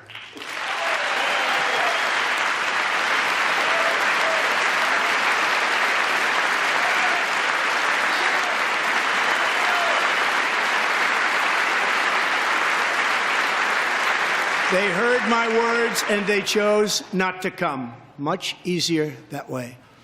In comparison, under Joe Biden, the worst president in American history. There were hundreds of thousands of illegal crossings a month, and virtually all of them, including murderers, drug dealers, gang members, and people from mental institutions and insane asylums, were released into our country. Who would want to do that? This is my 5th such speech to Congress. And once again, I look at the Democrats in front of me, and I realize there is absolutely nothing I can say to make them happy or to make them stand or smile or applaud. Nothing I can do. I could find a cure to the most devastating disease, a disease that would wipe out entire nations, or announce the answers to the greatest economy in history, or the stoppage of crime to the lowest levels ever recorded. And these people sitting right here will not clap, will not stand, and certainly will not cheer for these astronomical achievements. They won't do it, no matter what. Five times I've been up here.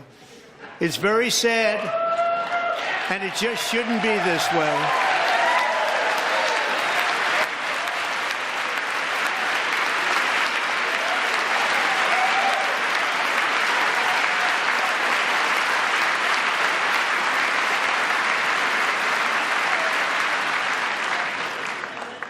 So Democrats sitting before me, for just this one night, why not join us in celebrating so many incredible wins for America? For the good of our nation, let's work together and let's truly make America great again.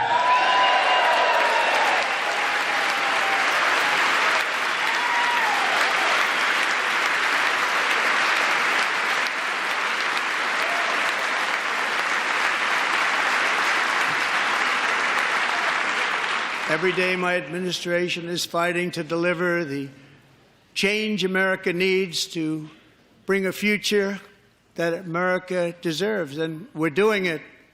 This is a time for big dreams and bold action. Upon taking office, I imposed an immediate freeze on all federal hiring, a freeze on all new federal regulations, and a freeze on all foreign aid.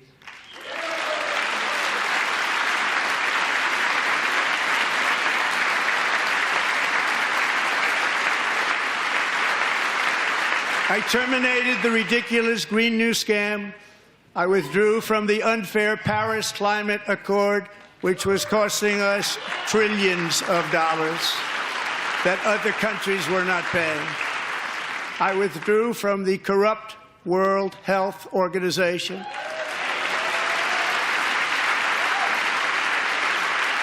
And I also withdrew from the anti-American UN Human Rights Council.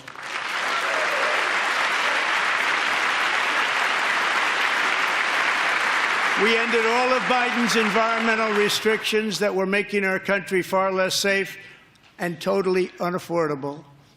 And importantly, we ended the last administration's insane electric vehicle mandate, saving our auto workers and companies from economic destruction.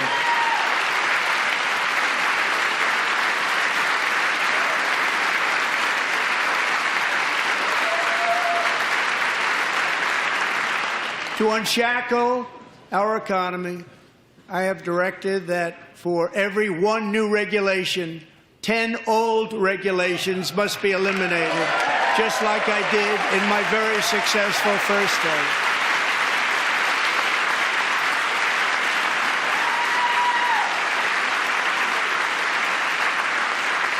And in that first term, we set records on ending unnecessary rules and regulations like no other president had done before.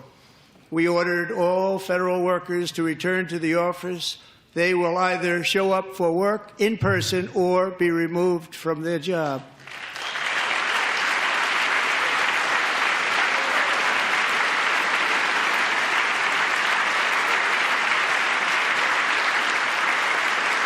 And we have ended weaponized government where, as an example, a sitting president is allowed to viciously prosecute his political opponent, like me. How did that work out? Not too good. Not too good.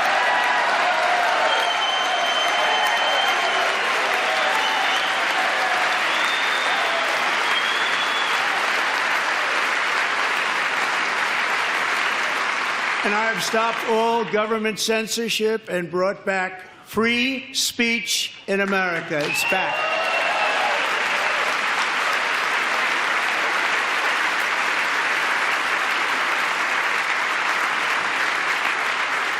And 2 days ago, I signed an order making English the official language of the United States of America.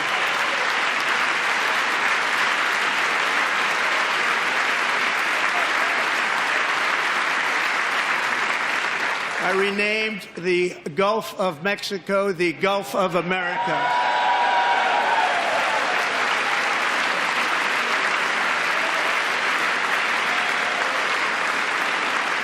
And likewise, I renamed, for a great president, William McKinley, Mount McKinley again. Beautiful Alaska. We love Alaska.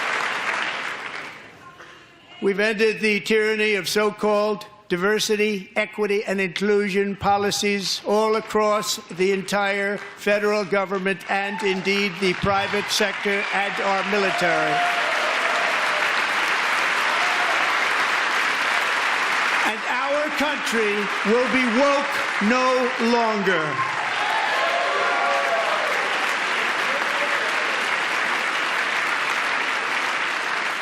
We believe that whether you are a doctor, an accountant, a lawyer, or an air traffic controller, you should be hired and promoted based on skill and competence, not race or gender. Very important.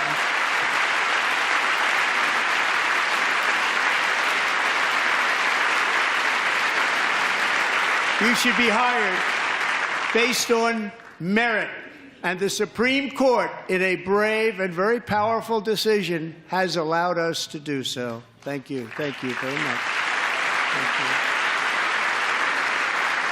you. We have removed the poison of critical race theory from our public schools, and I signed an order making it the official policy of the United States government that there are only two genders, male and female.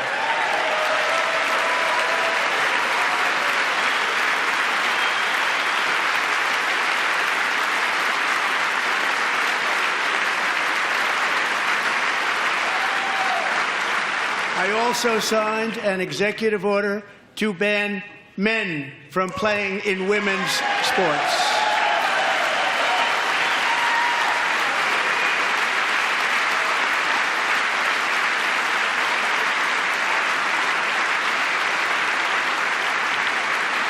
Three years ago, Peyton McNabb was an all-star high school athlete, one of the best, preparing for a future in college sports. But when her girls' volleyball match was invaded by a male, he smashed the ball so hard in Peyton's face, causing traumatic brain injury, partially paralyzing her right side, and ending her athletic career. It was a shot like she's never seen before. She's never seen anything like it. Peyton is here tonight in the gallery, and Peyton, from now on, schools will kick the men off the girls' team, or they will lose all federal funding.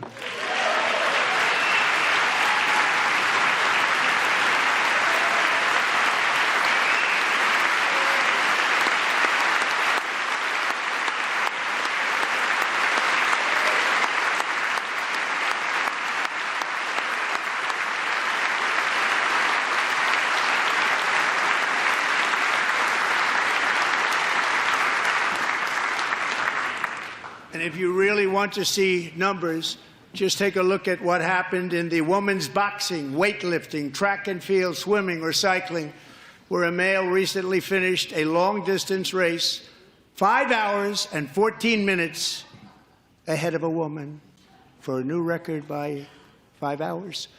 Broke the record by 5 hours. It's demeaning for women, and it's very bad for our country. We're not going to put up with it any longer.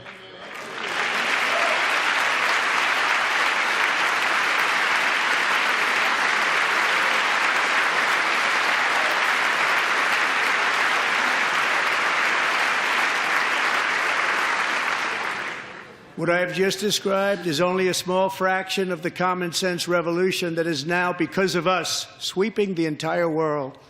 Common sense has become a common theme, and we will never go back. Never. Never going to let that happen. Among my very highest priorities is to rescue our economy and get dramatic and immediate relief to working families.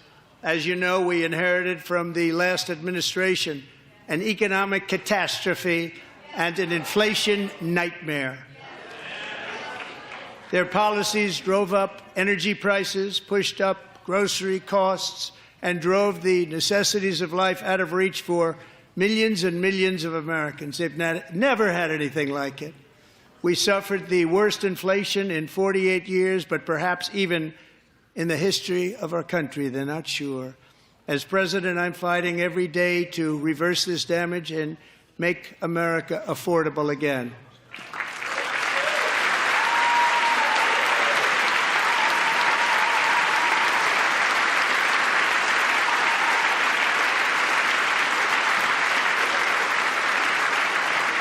Joe Biden especially let the price of eggs get out of control. The egg price is out of control. And we're working hard to get it back down. Secretary, do a good job on that. You inherited a total mess from the previous administration. Do a good job.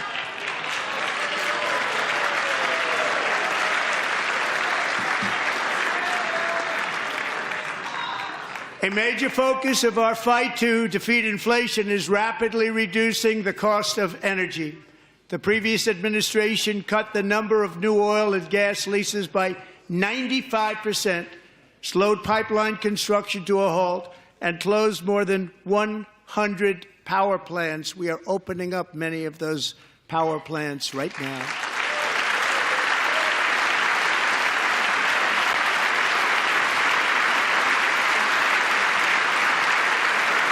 And frankly, we have never seen anything like it. That's why on my first day in office, I declared a national energy emergency. As you've heard me say many times, we have more liquid gold under our feet than any nation on earth, and by far. And now I fully authorize the most talented team ever assembled to go and get it. It's called Drill, Baby, Drill.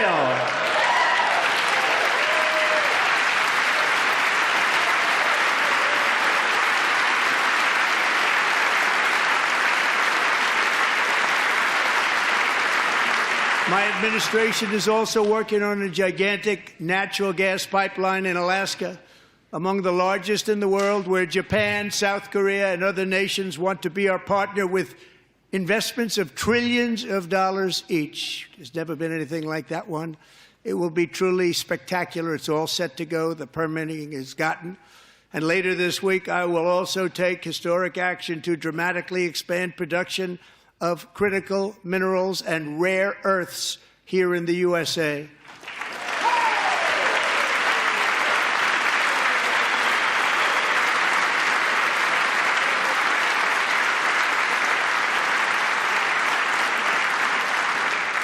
To further combat inflation, we will not only be reducing the cost of energy, but will be ending the flagrant waste of taxpayer dollars.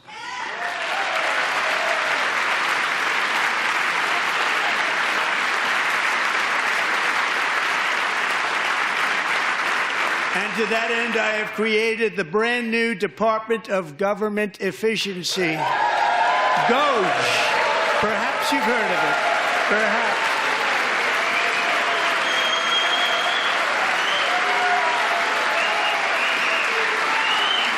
Which is headed by Elon Musk, who is in the gallery tonight.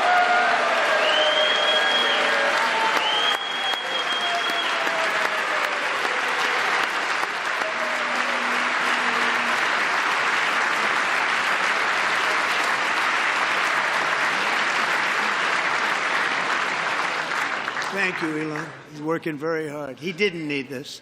He didn't need this. Thank you very much. We appreciate it. Everybody here, even this side, appreciates it, I believe. They just don't want to admit that.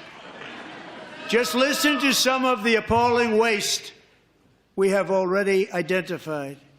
$22 billion from HHS to provide free housing and cars for illegal aliens.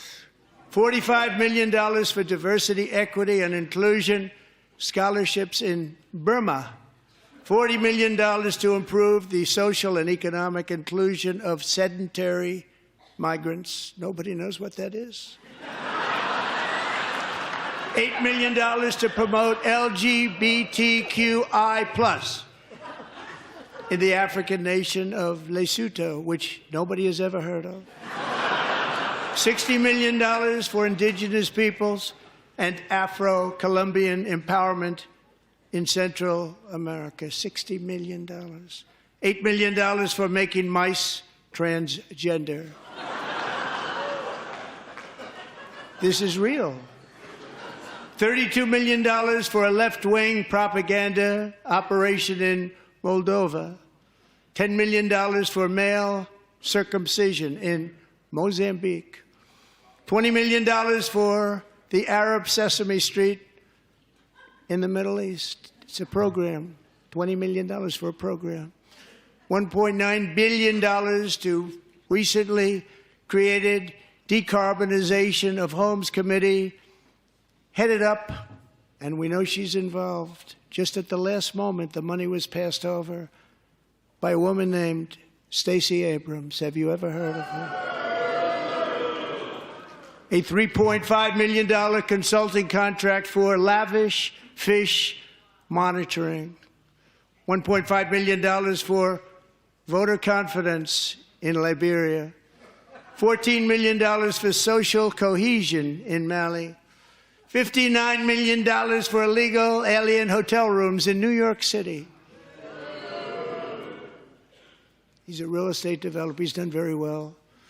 $250,000 to increase vegan local climate action innovation in Zambia. $42 million for social and behavior change in Uganda. $14 million for improving public procurement in Serbia.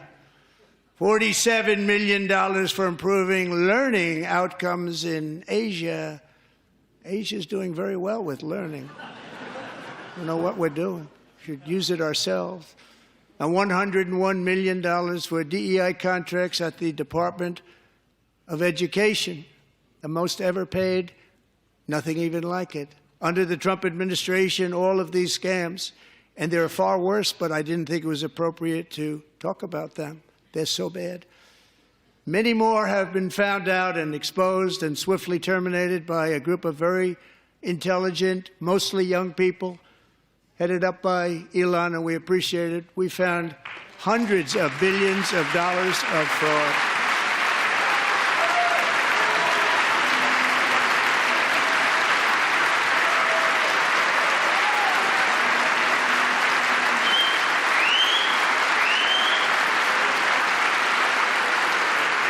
And we've taken back the money and reduced our debt to fight inflation and other things. Taken back a lot of that money. We got it just in time. This is just the beginning. The Government Accountability Office, a federal government office, has estimated annual fraud of over $500 billion in our nation, and we are working very hard to stop it. We're going to. We're also identifying shocking levels of incompetence and probable fraud in the Social Security program for our seniors, and that our seniors and people that we love rely on.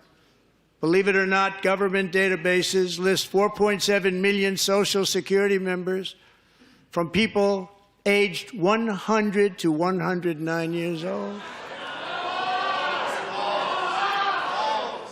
It lists 3.6 million people from ages 110 to 119. I don't know any of them. I know some people that are rather elderly, but not quite that elderly. 3.47 million people from ages 120 to 129. 3.9 million people from ages 130 to 139. 3.5 million people from ages 140 to 149. And money is being paid to many of them. And we're searching right now. In fact, Pam, good luck. Good luck. You're going to find it.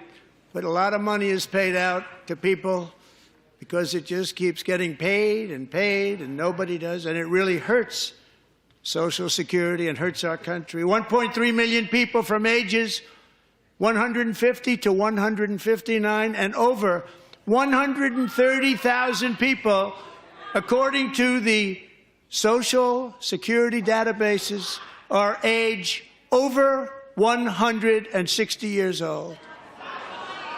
We have a healthier country than I thought, Bobby.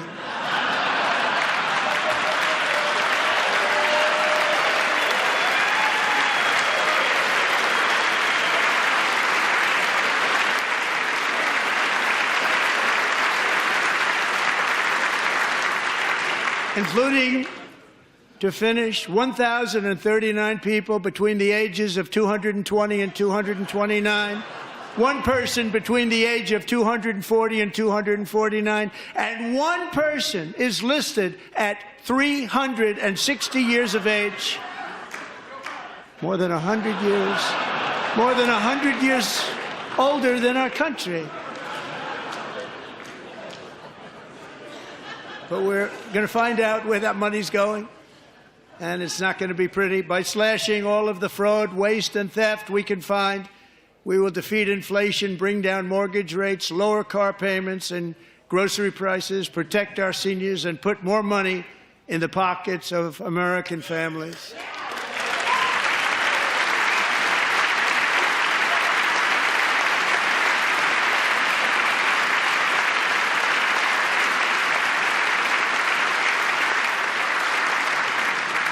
And today, interest rates took a beautiful drop, big, beautiful drop. It's about time.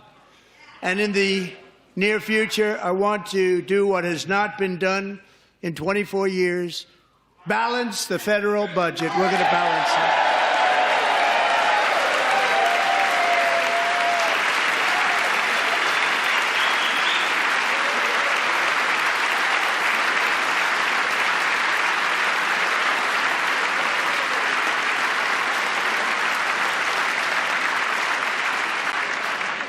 With that goal in mind, we have developed in great detail what we are calling the Gold Card, which goes on sale very, very soon.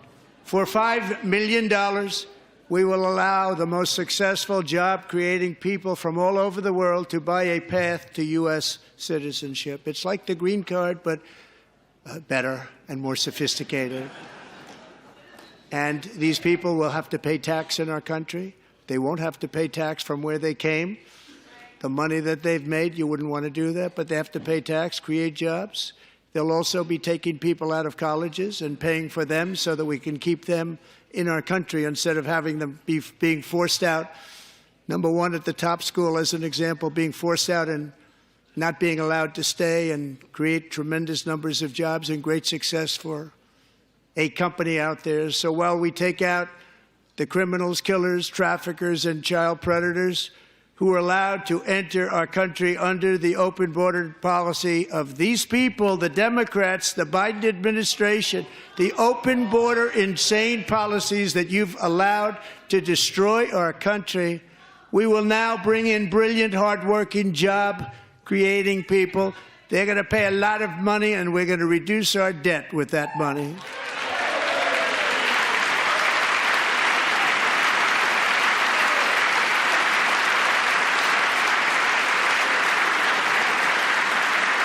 Americans have given us a mandate for bold and profound change. For nearly 100 years, the federal bureaucracy has grown until it has crushed our freedoms, ballooned our deficits, and held back America's potential in every possible way. The nation founded by pioneers and risk takers now drowns under millions and millions of pages of regulations, and debt. Approvals that should take 10 days to get instead take 10 years, 15 years, and even 20 years before you're rejected. Meanwhile, we have hundreds of thousands of federal workers who have not been showing up to work.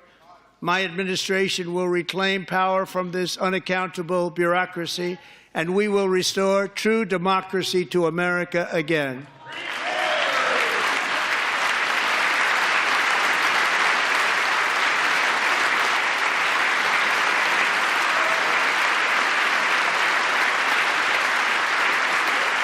And any federal bureaucrat who resists this change will be removed from office immediately.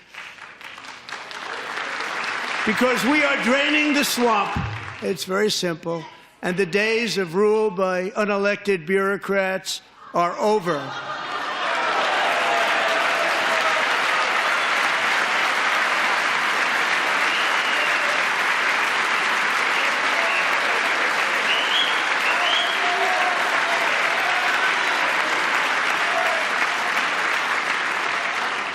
And the next phase of our plan to deliver the greatest economy in history is for this Congress to pass tax cuts for everybody. They're in there, they're waiting for you to vote.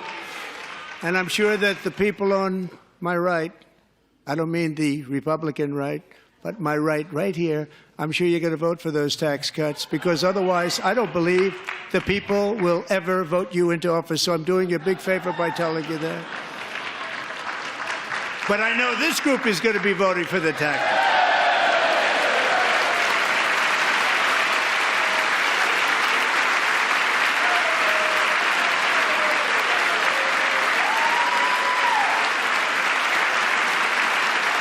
Thank you.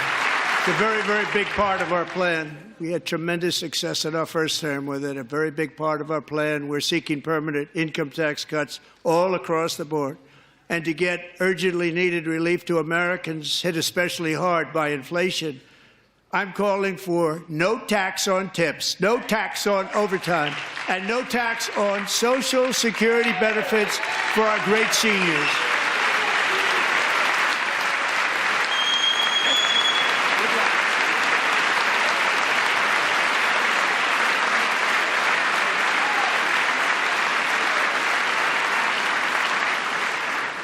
And I also want to make interest payments on car loans tax deductible, but only if the car is made in America.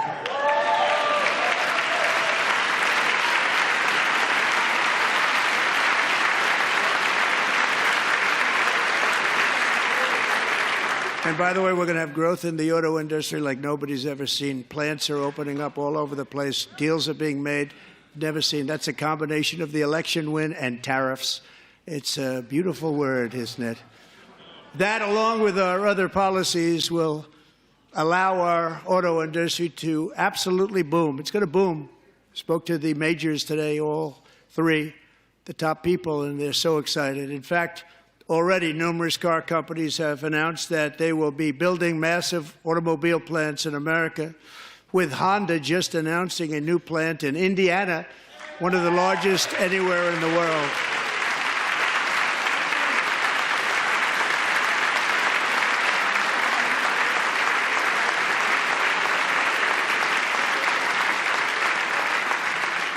And this has taken place since our great victory on November 5th, a date which will hopefully go down as one of the most important in the history of our country.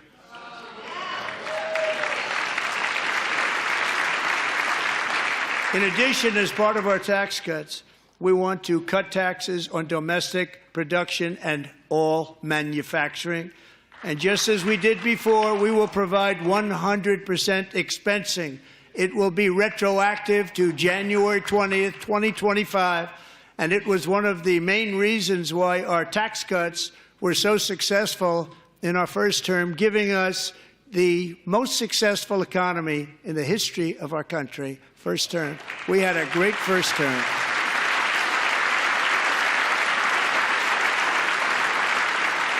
If you don't make your product in America, however, under the Trump administration, you will pay a tariff, and in some cases, a rather large one.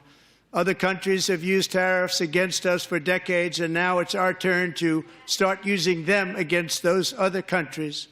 On average, the European Union, China, Brazil, India, Mexico, and Canada, have you heard of them?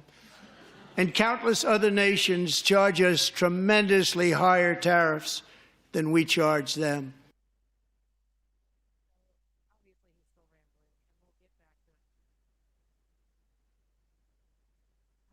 Everybody, sorry, I'm having some microphone issues as we come back. We will get you back in with Donald Trump's rambling message, but just a quick check-in with Representative Ballant. How are you feeling with all of these lies being told? Oh my gosh, so many lies, but also just so much incoherent rambling that what is it? Did he drop the pages on the way in? Like, I don't understand what the narrative is. Like, 3 different sections on costs and 4 different sections on, I don't. Right. Also, we have Senator Chris Murphy. Sorry, I didn't see you were also on the screen. Hi, welcome back. Sorry. That's a good point. No, you're wonderful. I should have welcomed you in. Happy to have you. My question is, like, to the same point, like, it seems like he's like reading line items. Like, he's just saying, here's a bunch of things that here's an Excel sheet and I'm just going to go through this. Like, how much longer is this going to go? Yes. I think it was written by Stephen Miller, who's he's very fixated and very angry about particulars. It's very strange. Never heard anything like it. It's just also like, I mean, I'm proud of the Democrats so far who are there for actually being vocal. I think a lot of people have been like complaining on the internet today because of the pink outfits, and they're like, that's not enough. So I'm glad to see that there are people, willing to be thrown out to say that you're lying directly to President Trump. But yeah, how are you all taking this in? It's like the shamelessness of the lying is not surprising, right? That long riff he did on, the people of advanced age collecting Social Security checks is just a total lie, right? I mean, it's been checked a million times. It's not true. The audacity to literally say the era of unelected bureaucrats is over, and then say, welcome to your new unelected billionaire bureaucrat. Who's in charge. So it's like the era of middle class unelected bureaucrats is over. Welcome to the age of super wealthy unelected bureaucrats. Like the lack of self-awareness is not surprising, but just continually heartbreaking. And also lying about what's in their own budget that they passed in the House. None of that stuff, none of it is in the budget. Nothing about protecting Social Security. None of that. No, and it's not going to reduce the deficit. It's going to add to it while also giving billionaires massive tax cuts. I mean, it's bonkers. Yeah, it does seem like just we should never give this man a microphone in time because I can't. I wish that we could have more of a rebuttal even now. Like, I don't know. I'm checking to see if there's like any updates on more lies that we've missed in the past minute we've been speaking. Like, I'm looking at Vance and Johnson, who both also look like they are having trouble following this speech. So they both also look very confused at what the storyline is here. Their eyebrows are giving us that. Well, we're gonna go back to the speech and suffer it a little bit longer, but thank you again. I know it never ends. The indignities have never end. But yeah, we'll check back in with you soon. Tim Cook called me. He said, I cannot spend it fast enough. It's going to be much higher than that, I believe. They'll be building their plants here instead of in China. And just yesterday, Taiwan Semiconductor, the biggest in the world, most powerful in the world, has a tremendous amount, 97% of the market, announced a $165 billion investment to build the most powerful chips on earth right here in the USA.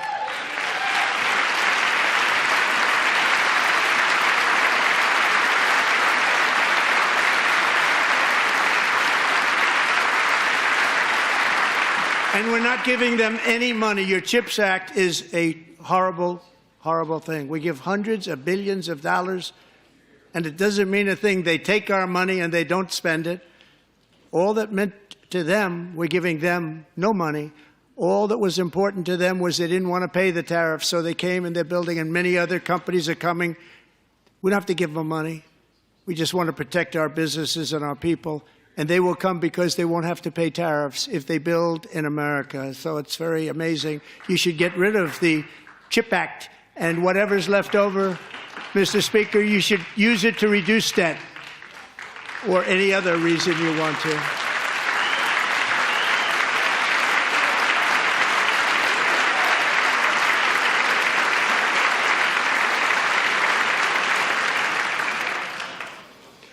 Our new trade policy will also be great for the American farmer. I love the farmer. Who will now be selling into our home market, the USA, because nobody is going to be able to compete with you. Because there's goods that come in from other countries and companies, they're really in a bad position in so many different ways. They're uninspected. They may be very dirty and disgusting, and they come in and they pour in, and they hurt our American farmers. The tariffs will go on agricultural product coming into America, and our farmers, starting on April 2nd, it may be a little bit of an adjustment period. We had that before when I made the deal with China, $50 billion of purchases, and I said, just bear with me, and they did. They did. Probably have to bear with me again, and this will be even better. That was great. The problem with it was that Biden didn't enforce it. He didn't enforce it. $50 billion of purchases, and we were doing great, but Biden did not enforce it, and it hurt our farmers. But our farmers are going to have a field day right now. So to our farmers, have a lot of fun. I love you too. I love you too. It's all going to happen.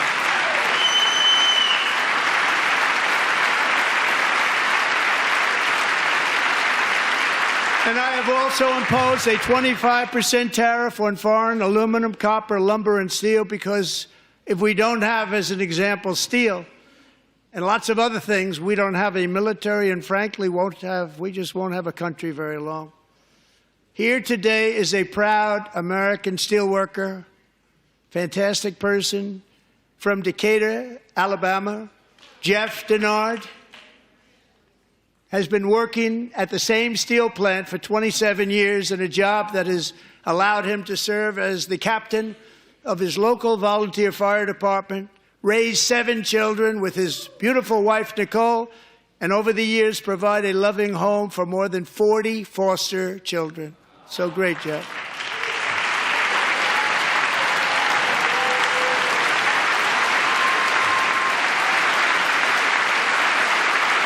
Thank you, Jeff. Thank you, Jeff.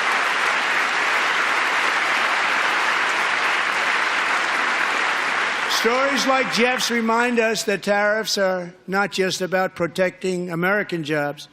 They're about protecting the soul of our country. Tariffs are about making America rich again and making America great again, and it's happening, and it will happen rather quickly. There'll be a little disturbance, but we're okay with that. It won't be much. No, you're not. Oh. And look where Biden took us, very low, the lowest we've ever been. Jeff, I want to thank you very much. And I also want to recognize another person who has devoted herself to foster care community. She works so hard on it. A very loving person, our magnificent First Lady of the United States.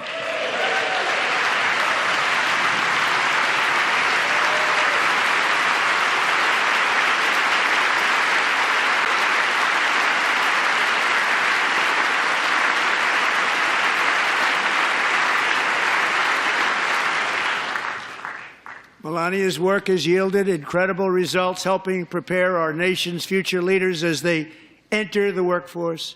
Our First Lady is joined by 2 impressive young women, very impressive. Haley Ferguson, who benefited from the First Lady's Fostering the Future initiative and is poised to complete her education and become a teacher.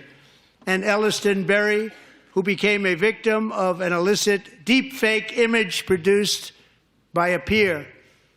With Elliston's help, the Senate just passed the Take It Down Act, and this is so important. Thank you very much, John. John Thune, thank you. Stand up, John.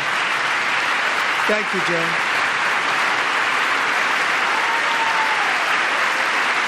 Thank you all very much.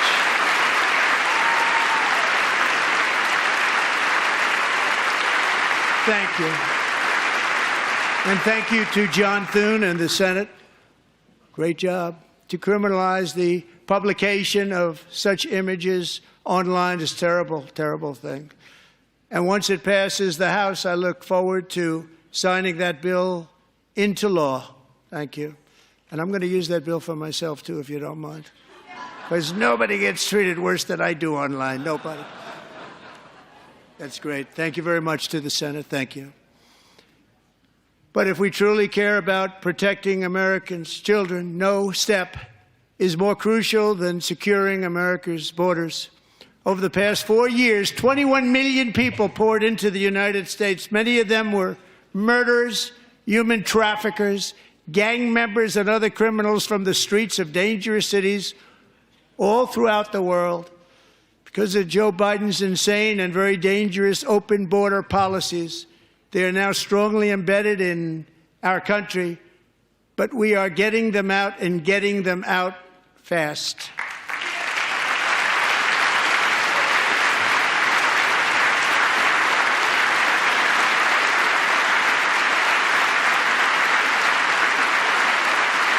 And I want to thank Tom Homan and Christy. I want to thank you and Paul of Border Patrol.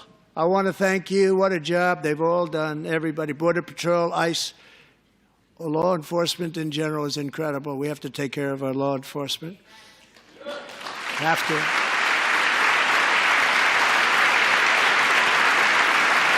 Last year,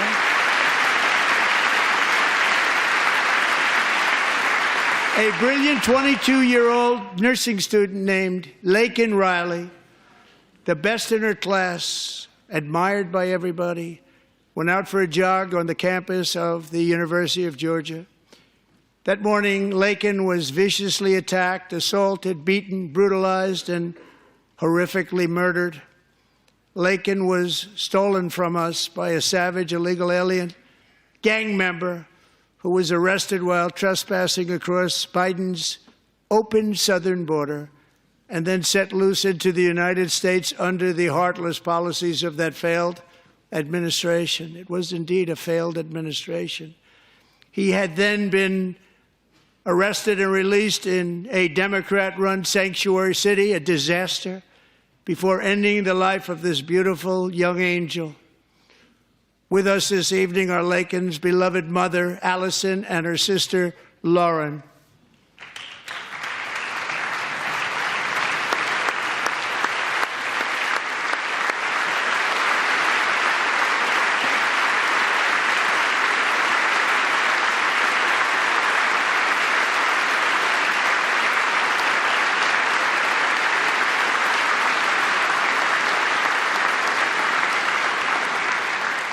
Last year, I told Laken's grieving parents that we would ensure their daughter would not have died in vain. That's why the very first bill I signed into law as your 47th president mandates the detention of all dangerous criminal aliens who threaten public safety. It's a very strong, powerful act.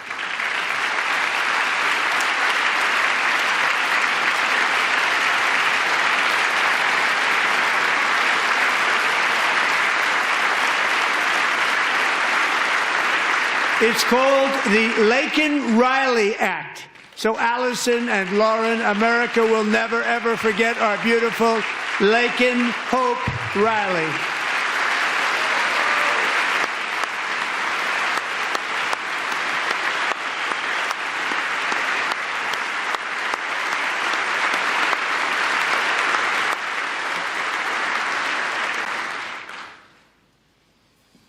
Thank you very much. Since taking office, my administration has launched the most sweeping border and immigration crackdown in American history, and we quickly achieved the lowest numbers of illegal border crossers ever recorded. Thank you.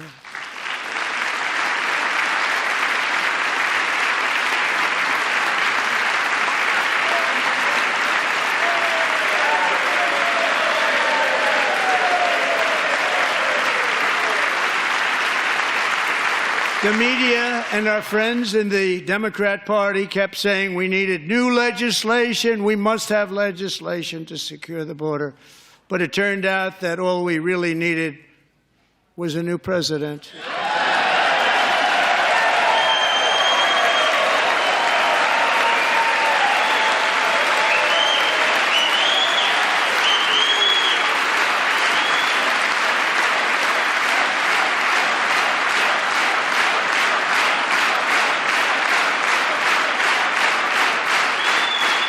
Thank you. Joe Biden didn't just open our borders, he flew illegal aliens over them to overwhelm our schools, hospitals, and communities throughout the country.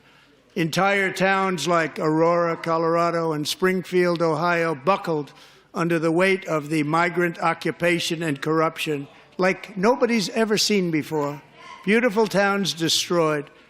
Now, just as I promised in my inaugural address, we are achieving the great liberation of America.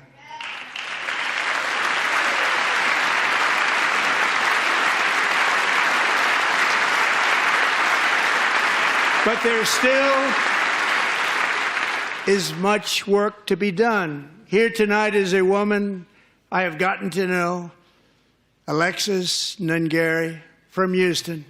Wonderful woman. Last June, Alexis's 12-year-old daughter, her precious Jocelyn, walked to a nearby convenience store. She was kidnapped, tied up, assaulted for 2 hours under a bridge, and horrifically murdered. Arrested and charged with this heinous crime are 2 illegal alien monsters from Venezuela, released into America by the last administration through their ridiculous open border. The death of this beautiful 12-year-old girl and the agony of her mother and family touched our entire nation greatly. Alexis, I promised that we would always remember your daughter, your magnificent daughter, and earlier tonight I signed an order keeping my word to you. One thing I have learned about Jocelyn is that she loved animals so much. She loved nature. Across Galveston Bay, from where Jocelyn lived in Houston, you will find a magnificent national wildlife refuge, a pristine, peaceful, 34,000-acre sanctuary for all of God's creatures on the edge of the Gulf of America. Alexis, moments ago, I formally renamed that refuge in loving memory of your beautiful daughter, Jocelyn. So, Mr. Vice President, if you would, may I have the order?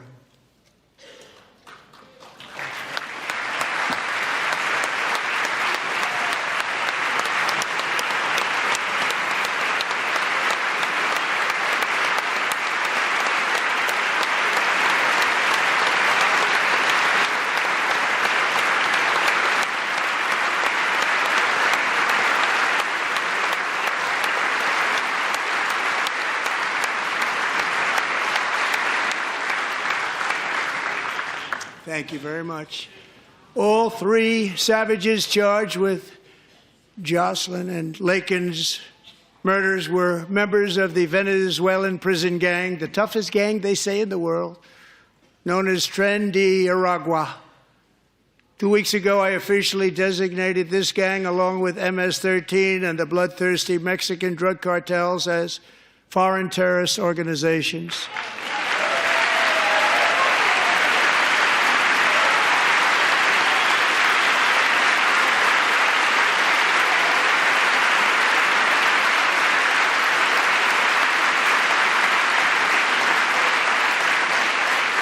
They are now officially in the same category as ISIS, and that's not good for them. Countless thousands of these terrorists were welcomed into the U.S. by the Biden administration. But now every last one will be rounded up and forcibly removed from our country, or, if they're too dangerous, put in jails, standing trial in this country, because we don't want them to come back ever. With us this evening is a warrior on the front lines of that battle, Border Patrol Agent Roberto Ortiz. Great guy.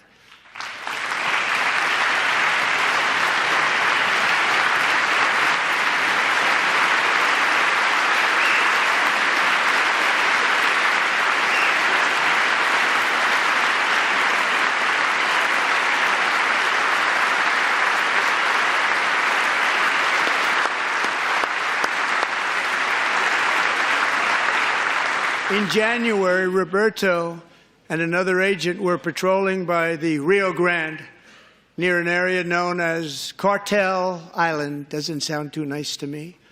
When heavily armed gunmen started shooting at them, Roberto saw that his partner was totally exposed, at great danger, and he leapt into action, returning fire and providing crucial seconds for his fellow agent to seek safety, just barely.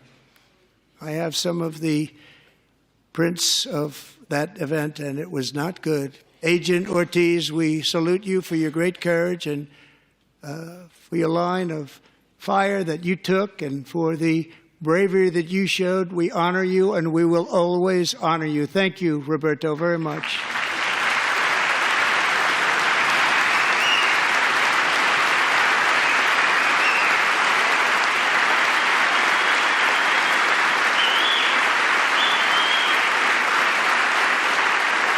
Thank you, Roberto. And I actually got to know him on my many calls to the border. He's a great gentleman. The territory to the immediate south of our border is now dominated entirely by criminal cartels that murder, rape, torture, and exercise total control.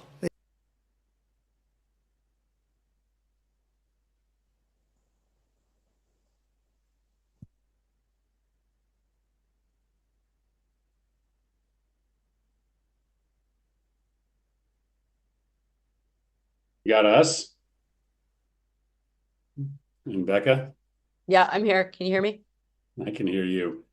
So what do you think? I mean, it just is so amazing to me that so little of this is actually connected to regular people's lives, right? Absolutely. I mean, you think of like what matters to you when you wake up every day. It's the quality of my kids' schools. It's how much am I paying, for groceries. It's do I have a good job? Is my neighborhood safe? Like, what is Right. like 5% of the speech been about stuff that like matters to regular people? Yeah, I would say at most 5%, right? So what's he done? He's demonized immigrants again, rambled like a grandpa, lied about his fake tax cuts, bragged about his devastating tariffs, whined about being bullied online. Like the chief bullier of all time is whining about being bullied online.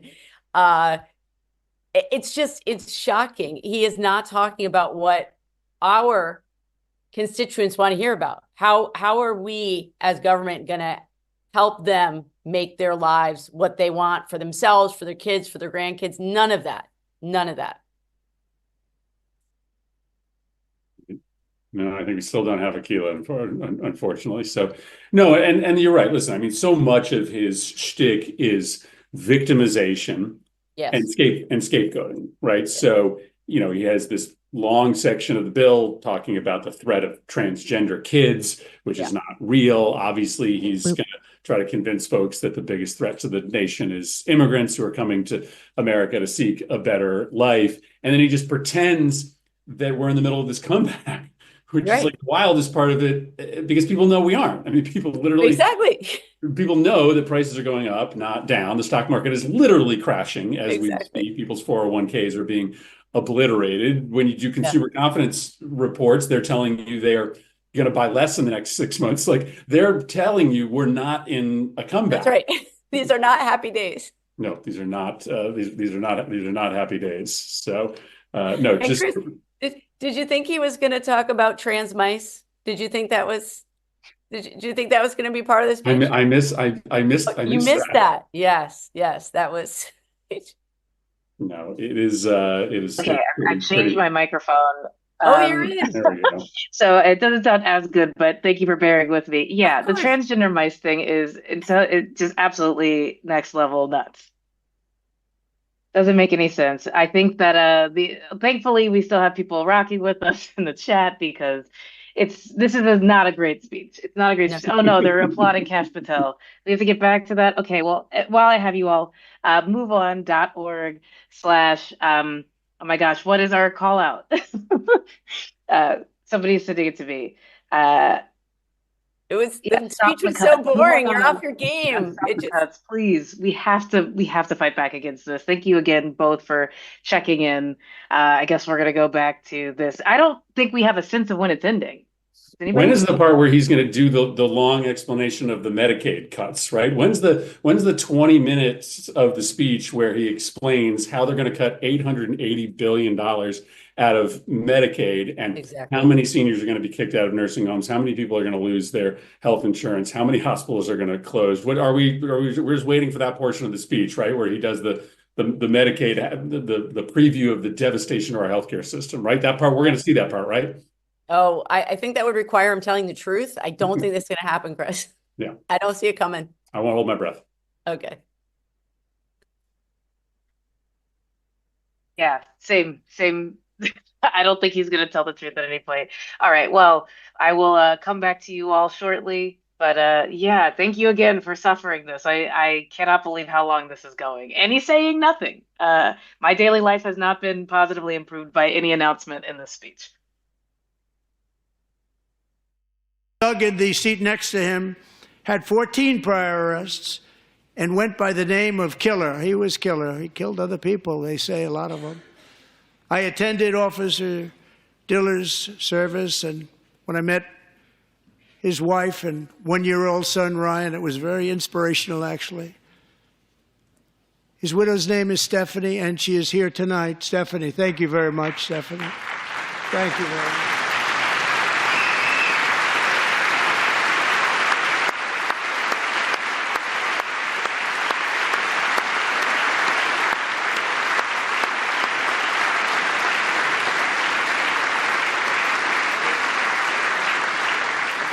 Stephanie, we're going to make sure that Ryan knows his dad was a true hero, New York's finest, and we're going to get these cold-blooded killers and repeat offenders off our streets, and we're going to do it fast.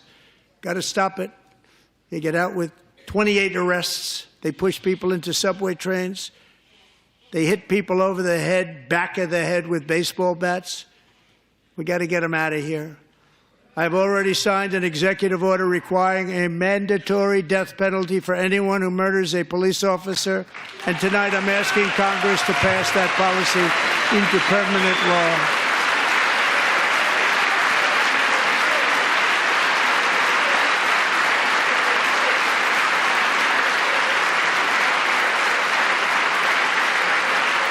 I'm also asking for a new crime bill getting tough on repeat offenders while enhancing protections for America's police officers so they can do their jobs without fear of their lives being totally destroyed. They don't want to be killed. We're not going to let them be killed. Joining us in the gallery tonight is a young man who truly loves our police. His name is DJ Daniel. He is 13 years old, and he has always dreamed of becoming a police officer.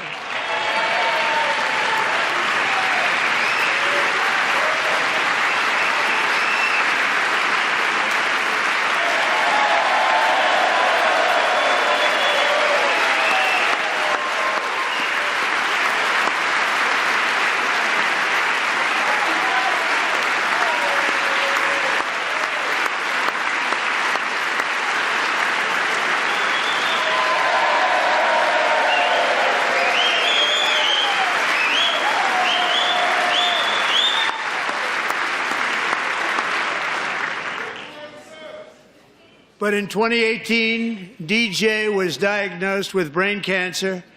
The doctors gave him 5 months at most to live. That was more than 6 years ago.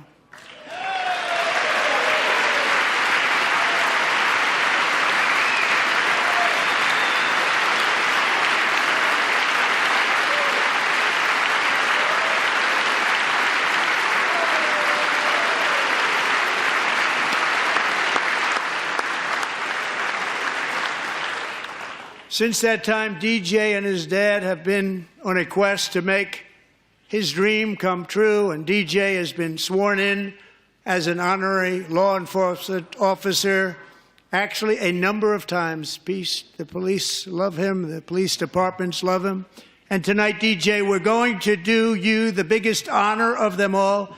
I am asking our new Secret Service Director, Sean Curran, to officially make you an agent of the United States Secret Service.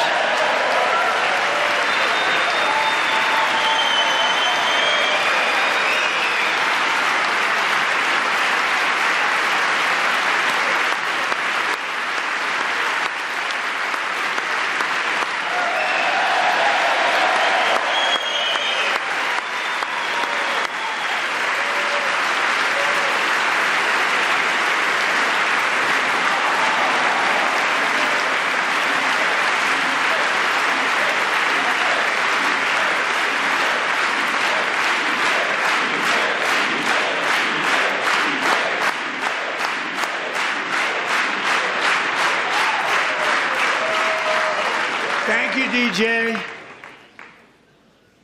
DJ's doctors believe his cancer likely came from a chemical he was exposed to when he was younger. Since 1975, rates of child cancer have increased by more than 40%. Reversing this trend is one of the top priorities for our new presidential commission to make America healthy again, chaired by our new Secretary of Health and Human Services, Robert F. Kennedy, Jr.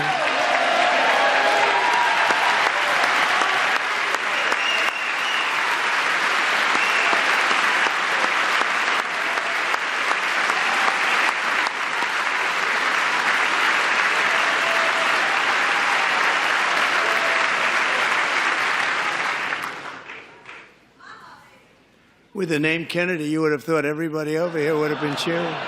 How quickly they forget. Our goal is to get toxins out of our environment, poisons out of our food supply, and keep our children healthy and strong. As an example, not long ago, and you can't even believe these numbers, 1 in 10,000 children had autism, 1 in 10,000. And now it's 1 in 36. There's something wrong. 1 in 36. Think of that.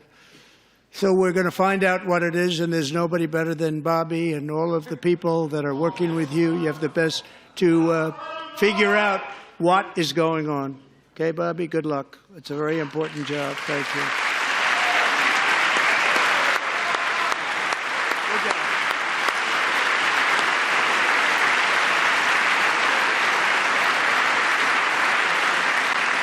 Thank you.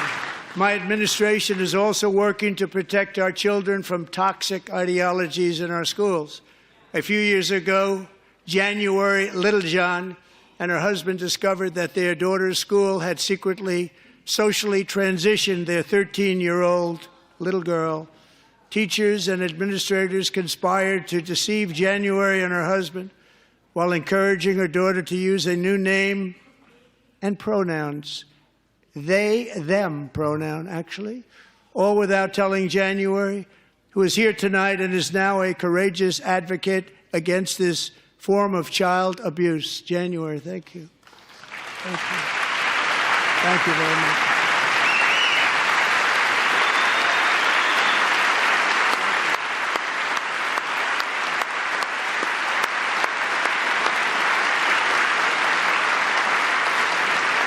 Thank you. Stories like this are why, shortly after taking office, I signed an executive order banning public schools from indoctrinating our children with transgender ideology.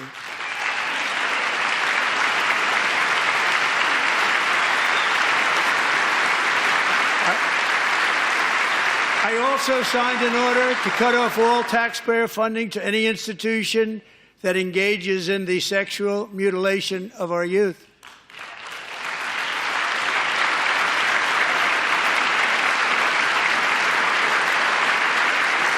And now I want Congress to pass a bill permanently banning and criminalizing sex changes on children and forever ending the lie that any child is trapped in the wrong body. This is a big lie.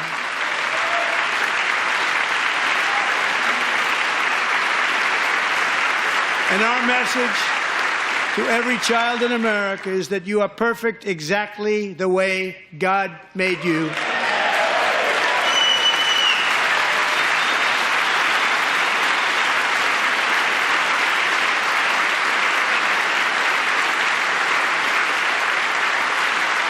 Because we're getting wokeness out of our schools and out of our military, and it's already out, and it's out of our society. We don't want it. Wokeness is trouble. Wokeness is bad. It's gone. It's gone. And we feel so much better for it, don't we? Don't we feel better?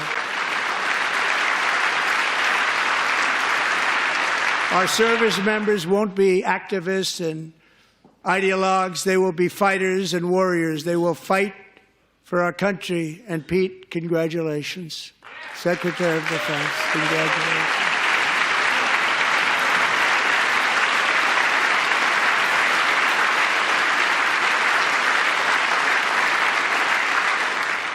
And he's not big into the woke movement, I can tell you. I know him well. I am pleased to report that in January, the U.S. Army had its single best recruiting month in 15 years, and that all armed services are having among the best recruiting results ever in the history of our services. What a difference.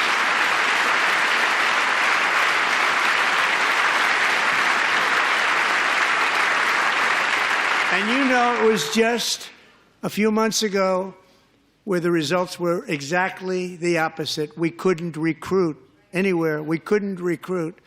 Now we're having the best results just about that we've ever had. What a tremendous turnaround.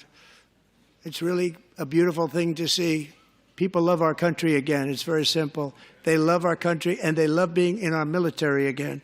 So it's a great thing, and thank you very much. Great job. Thank you.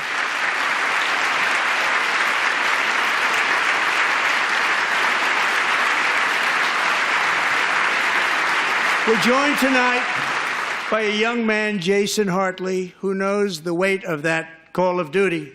Jason's father, grandfather, and great-grandfather all wore the uniform. Jason tragically lost his dad, who was also a Los Angeles County Sheriff's deputy when he was just a boy, and now he wants to carry on the family legacy of service. Jason is a senior in high school, a six-letter varsity athlete, a really good athlete, they say, a brilliant student with a 4.46, that's good, GPA. And his greatest dream is to attend the U.S.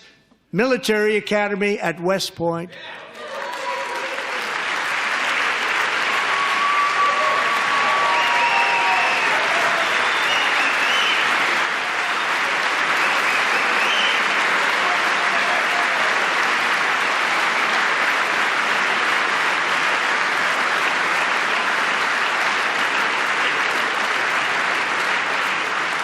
And Jason, that's a very big deal getting in. That's a hard one to get into. But I'm pleased to inform you that your application has been accepted. You will soon be joining the Corps of Cadets.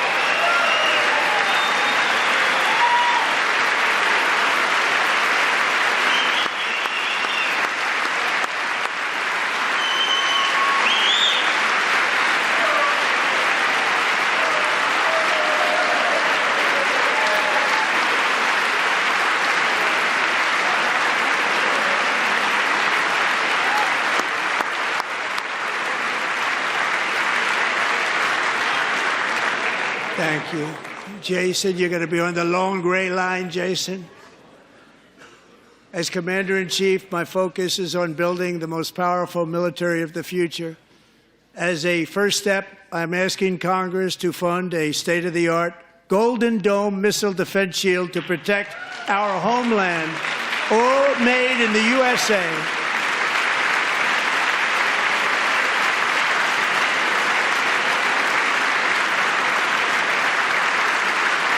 And Ronald Reagan wanted to do it long ago, but the technology just wasn't there, not even close. But now we have the technology. It's incredible, actually. And other places, they have it. Israel has it. Other places have it. And the United States should have it too, right, Tim, right? They should have it too. So I want to thank you. But it's a very, very important. This is a very dangerous world. We should have it. We want to be protected, and we're going to protect our citizens like never before. To boost our defense industrial base, we are also going to resurrect the American shipbuilding industry, including commercial shipbuilding and military shipbuilding.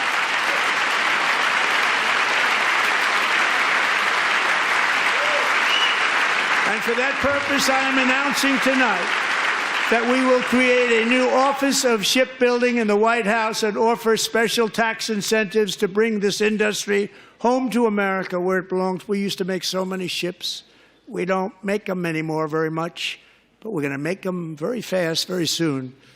It will have a huge impact. To further enhance our national security, my administration will be reclaiming the Panama Canal, and we've already started doing it.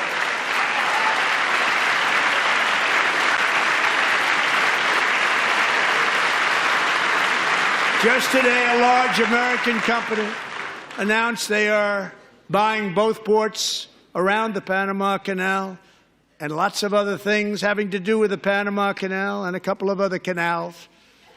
The Panama Canal was built by Americans for Americans, not for others, but others could use it.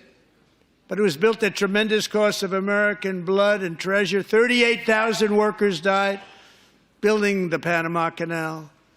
They died of malaria. They died of snake bites and mosquitoes. Not a nice place to work. They paid them very highly to go there, knowing there was a 25% chance that they would die. The most expensive project also that was ever built in our country's history, if you bring it up to modern day costs. It was given away by the Carter administration for $1. But that agreement has been violated very severely. We didn't Hate to interrupt in the middle of this very rousing speech about people dying from mosquitoes, but just wanted to check in and say we are 5 volunteers away from getting more people on the phone banking. So please, moveon.org/stop the cuts. 600's a lot of people, y'all. That's a lot of calls. That's excellent. Thank you for watching Calling BS. All right, so how are you all feeling right now? So we got Senator Chris Murphy, we've got Representative Becca Balint. Yeah, how are we feeling right now? I like you cut away right at the key moment. Like I want to know the end of the story. Like, did the Marco canal get Rubio built? looks like miserable. What happened? That's a really compelling story. There were mosquitoes and people dying, and it was like what yeah. like What's the resolution? That story. Yeah. I'm hoping they got some off or some bug spray. None of this makes any sense. I also think that, some sort of military intervention in Panama being alluded to is not a popular thought. Like, this is a man who thinks he's killing it right now on stage. It doesn't read that way. How are you feeling, Representative Balint? Well, I'm disgusted. The section of the speech, I knew he would attack trans kids. I knew he would. Mm-hmm. He always does. He attacks trans Americans. Kids will die because of what he is pushing right now.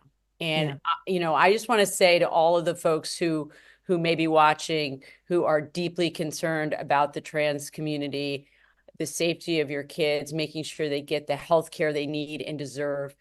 People like me and like Chris, we're going to do everything that we can to push back on this, but he will literally contribute to kids dying. Yeah. That is how callous and how sick he is. And it is just shocking to watch them all rise to their feet and clap. Mm-hmm. It's heartbreaking, and it makes me so angry. Yeah. I agree. This nation isn't as mean as he thinks it is. Exactly. Right. I mean, he thinks this is a mean country, a mean-spirited country, right? That looks at vulnerable kids and, and sees a need to bully and shame them to make folks feel bigger and better about themselves. That's not who this country is. I mean, that last thing about the Panama Canal, it's like a joke, but it's also not, right? I mean, because this could be super dangerous. That has nothing to do with our national security, right? I mean, the United States is not safer if we own the Panama Canal. Right. But what he's papering over is the destruction of our security that is happening as we speak, Yes. as he hands Ukraine to Russia, as he rolls up smart power, as he stands down all these programs that try to stop young people from joining terrorist groups and try to blunt Iranian and Chinese influence. That's what USAID does. And so, he gets everybody whooped up about invading Panama, which is just a distraction from all of the ways in which our power is disintegrating around the world. 100%. And not something any of us voted on, right? Like, regardless of if you're a Republican and if you're here in a Republican high, but if you did vote for this, there at no point were people calling for this. This is not a popular this is just a thing that he is now saying. Well, we're about to close out. I mean, who knows how much longer this will go, but I appreciate you all both taking the time. But I want to ask, I want to ask two questions. The first being, like, what can people do to channel their feelings right now? Like, I know people are just now joining. Some people, have left and come back. But if you could just give them one assignment to do this week, because this is going to be dominating the news cycle. We're going to hear these terrible remarks on repeat. What can people be doing? Mm-hmm.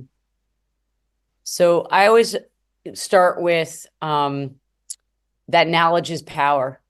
That when we educate ourselves, when we know what's really happening, we can use that as a force for good. And before I was in elected office, I was a teacher. I taught history and social studies and civics. And it's really important that people understand that the more that they understand an issue, the more that they can more successfully advocate and put pressure on elected officials. And so pick that one thing that really lights you up, that one issue that you're really committed to.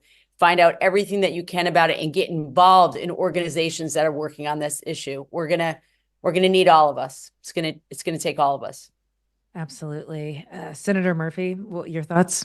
No, I listen, that's right. I mean, ultimately, what he's talking about is not popular. The destruction of Medicaid, the bullying of transgender kids, billionaire tax cuts. Everybody has the ability over the course of the next week to join up with one of these actions. The old-fashioned volume raising still works. I mean, they were going to repeal the Affordable Care Act in 2017. That was their number one agenda item, and we stopped that because we raised our voice. So old-fashioned political action still works, and we may not be able to stop all of this horror, but we can stop more than you expect if we organize.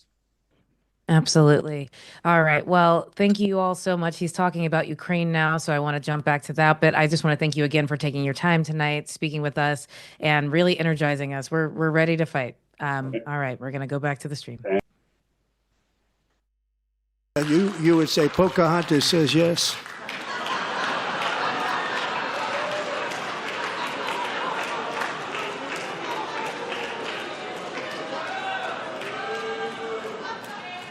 $2,000 people are being killed every single week. More than that. They're Russian young people. They're Ukrainian young people. They're not Americans, but I want it to stop. Meanwhile, Europe has sadly spent more money buying Russian oil and gas than they have spent on defending Ukraine, by far. Think of that. They've spent more buying Russian oil and gas than they have defending. And we've spent perhaps $350 billion, like taking candy from a baby. That's what happened. And they've spent $100 billion. What a difference that is. And we have an ocean separating us, and they don't. But we're getting along very well with them, and lots of good things are happening. Biden has authorized more money in this fight than Europe has spent by billions and billions of dollars. It's hard to believe that they wouldn't have stopped it and said at some point, come on, let's equalize. You got to be equal to us. But that didn't happen. Earlier today, I received an important letter from President Zelensky of Ukraine. The letter reads, Ukraine is ready to come to the negotiating table as soon as possible to bring lasting peace closer. Nobody wants peace more than the Ukrainians, he said. My team and I stand ready to work under President Trump's strong leadership to get a peace that lasts. we do really value how much America has done to help Ukraine maintain its sovereignty and independence. Regarding the agreement on minerals and security, Ukraine is ready to sign it at any time that is convenient for you. I appreciate that he sent this letter, just got it a little while ago. Simultaneously, we've had serious discussions with Russia and have received strong signals that they are ready for peace. Wouldn't that be beautiful? Wouldn't that be beautiful?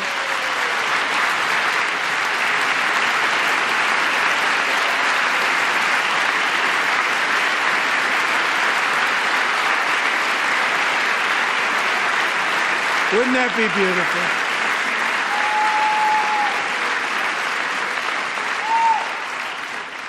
It's time to stop this madness. It's time to halt the killing. It's time to end this senseless war. If you want to end wars, you have to talk to both sides. Nearly 4 years ago, amid rising tensions, a history teacher named Mark Fogel was detained in Russia and sentenced to 14 years in a penal colony. Rough stuff. The previous administration barely lifted a finger to help him. They knew he was innocent, but they had no idea where to begin.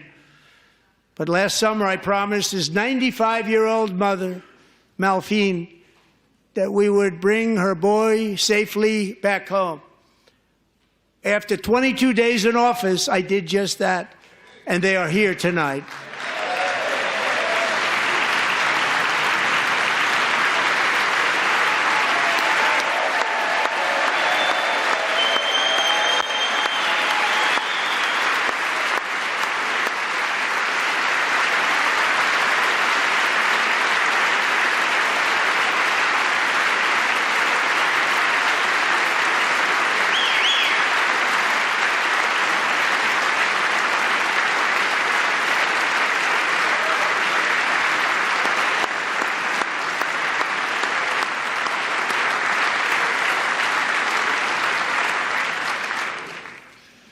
To Mark and his great mom, we are delighted to have you safe and sound and with us. As fate would have it, Mark Fogel was born in a small rural town in Butler, Pennsylvania. Have you heard of it? Where his mother has lived for the past 78 years. I just happened to go there last July 13th for a rally. That was not pleasant. And that is where I met his beautiful mom right before I walked onto that stage. And I told her I would not forget what she said about her son. And I never did I? Never forgot. Less than 10 minutes later, at that same rally, gunfire rang out, and a sick and deranged assassin unloaded 8 bullets from his sniper's perch into a crowd of many thousands of people. My life was saved by a fraction of an inch, but some were not so lucky. Corey Comparator was a firefighter, a veteran, a Christian, a husband, a devoted father, and above all, a protector. When the sound of gunshots pierced the air, it was a horrible sound. Corey knew instantly what it was and what to do. He threw himself on top of his wife and daughters and shielded them from the bullets with his own body. Corey was hit really hard. You know the story from there. He sacrificed his life to save theirs. 2 others, very fine people, were also seriously hit. But thankfully, with the help of 2 great country doctors, we thought they were gone, and they were saved. So those doctors had great talent.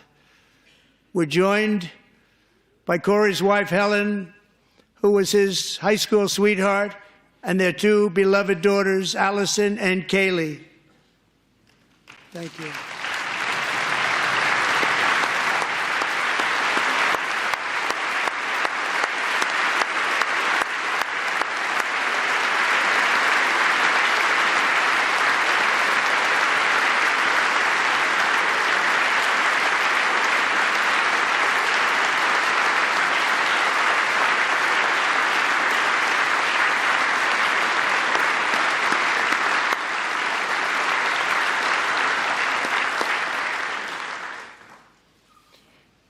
To Helen, Allison, and Kaylee, Corey is looking down on his three beautiful ladies right now, and he is cheering you on. He loves you. He is cheering you on. Corey was taken from us much too soon, but his destiny was to leave us all with a shining example of the selfless devotion of a true American patriot. It was love like Corey's that built our country, and it's love like Corey's that is going to make our country more majestic than ever before. I believe that my life was saved that day in Butler for a very good reason. I was saved by God to make America great again. I believe that. Thank you.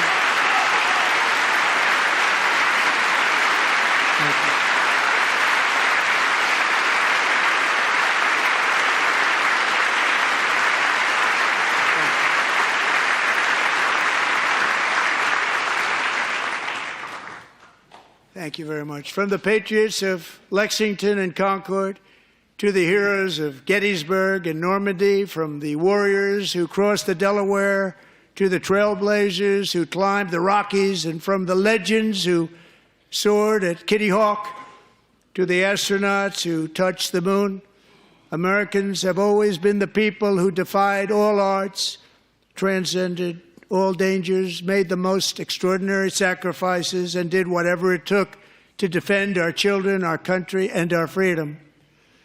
And as we have seen in this chamber tonight, that same strength, faith, love, and spirit is still alive and thriving in the hearts of the American people.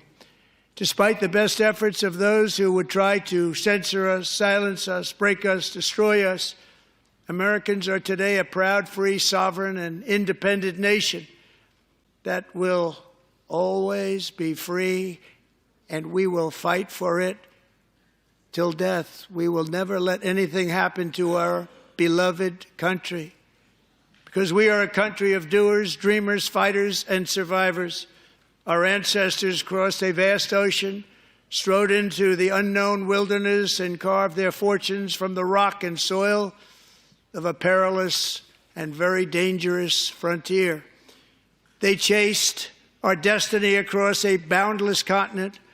They built the railroads, laid the highways, and graced the world with American marvels like the Empire State Building, the mighty Hoover Dam, and the towering Golden Gate Bridge. They lit the world with electricity, broke free of the force of gravity, fired up the engines of American industry, vanquished the communists, fascists, and Marxists all over the world, and gave us countless modern wonders sculptured out of iron, glass, and steel. We stand on the shoulders of these pioneers who won and built the modern age, these workers who poured their sweat into the skylines of our cities, these warriors who shed their blood on fields of battle and gave everything they had for our rights and for our freedom. Now it is our time to take up the righteous cause of American liberty. And it is our turn to take America's destiny into our own hands and begin the most thrilling days in the history of our country. This will be our greatest era. With God's help, over the next 4 years, we are going to lead this nation even higher. And we are going to forge the freest, most advanced, most dynamic, and most dominant civilization ever to exist on the face of this earth. We are going to create the highest quality of life, build the safest and wealthiest and healthiest and most vital communities anywhere in the world. We are going to conquer the vast frontiers of science, and we are going to lead humanity into space and plant the American flag on the planet Mars and even far beyond.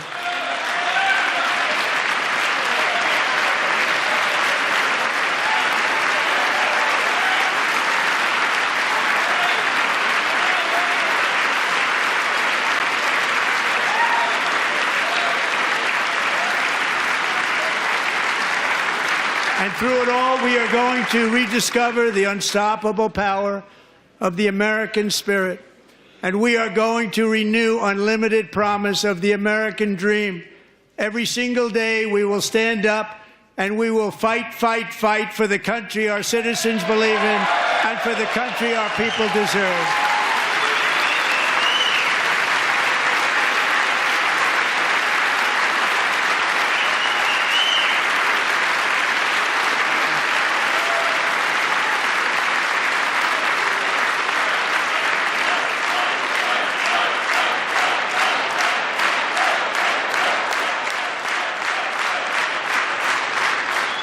My fellow Americans, get ready for an incredible future because the golden age of America has only just begun. It will be like nothing that has ever been seen before. Thank you, God bless you, and God bless America.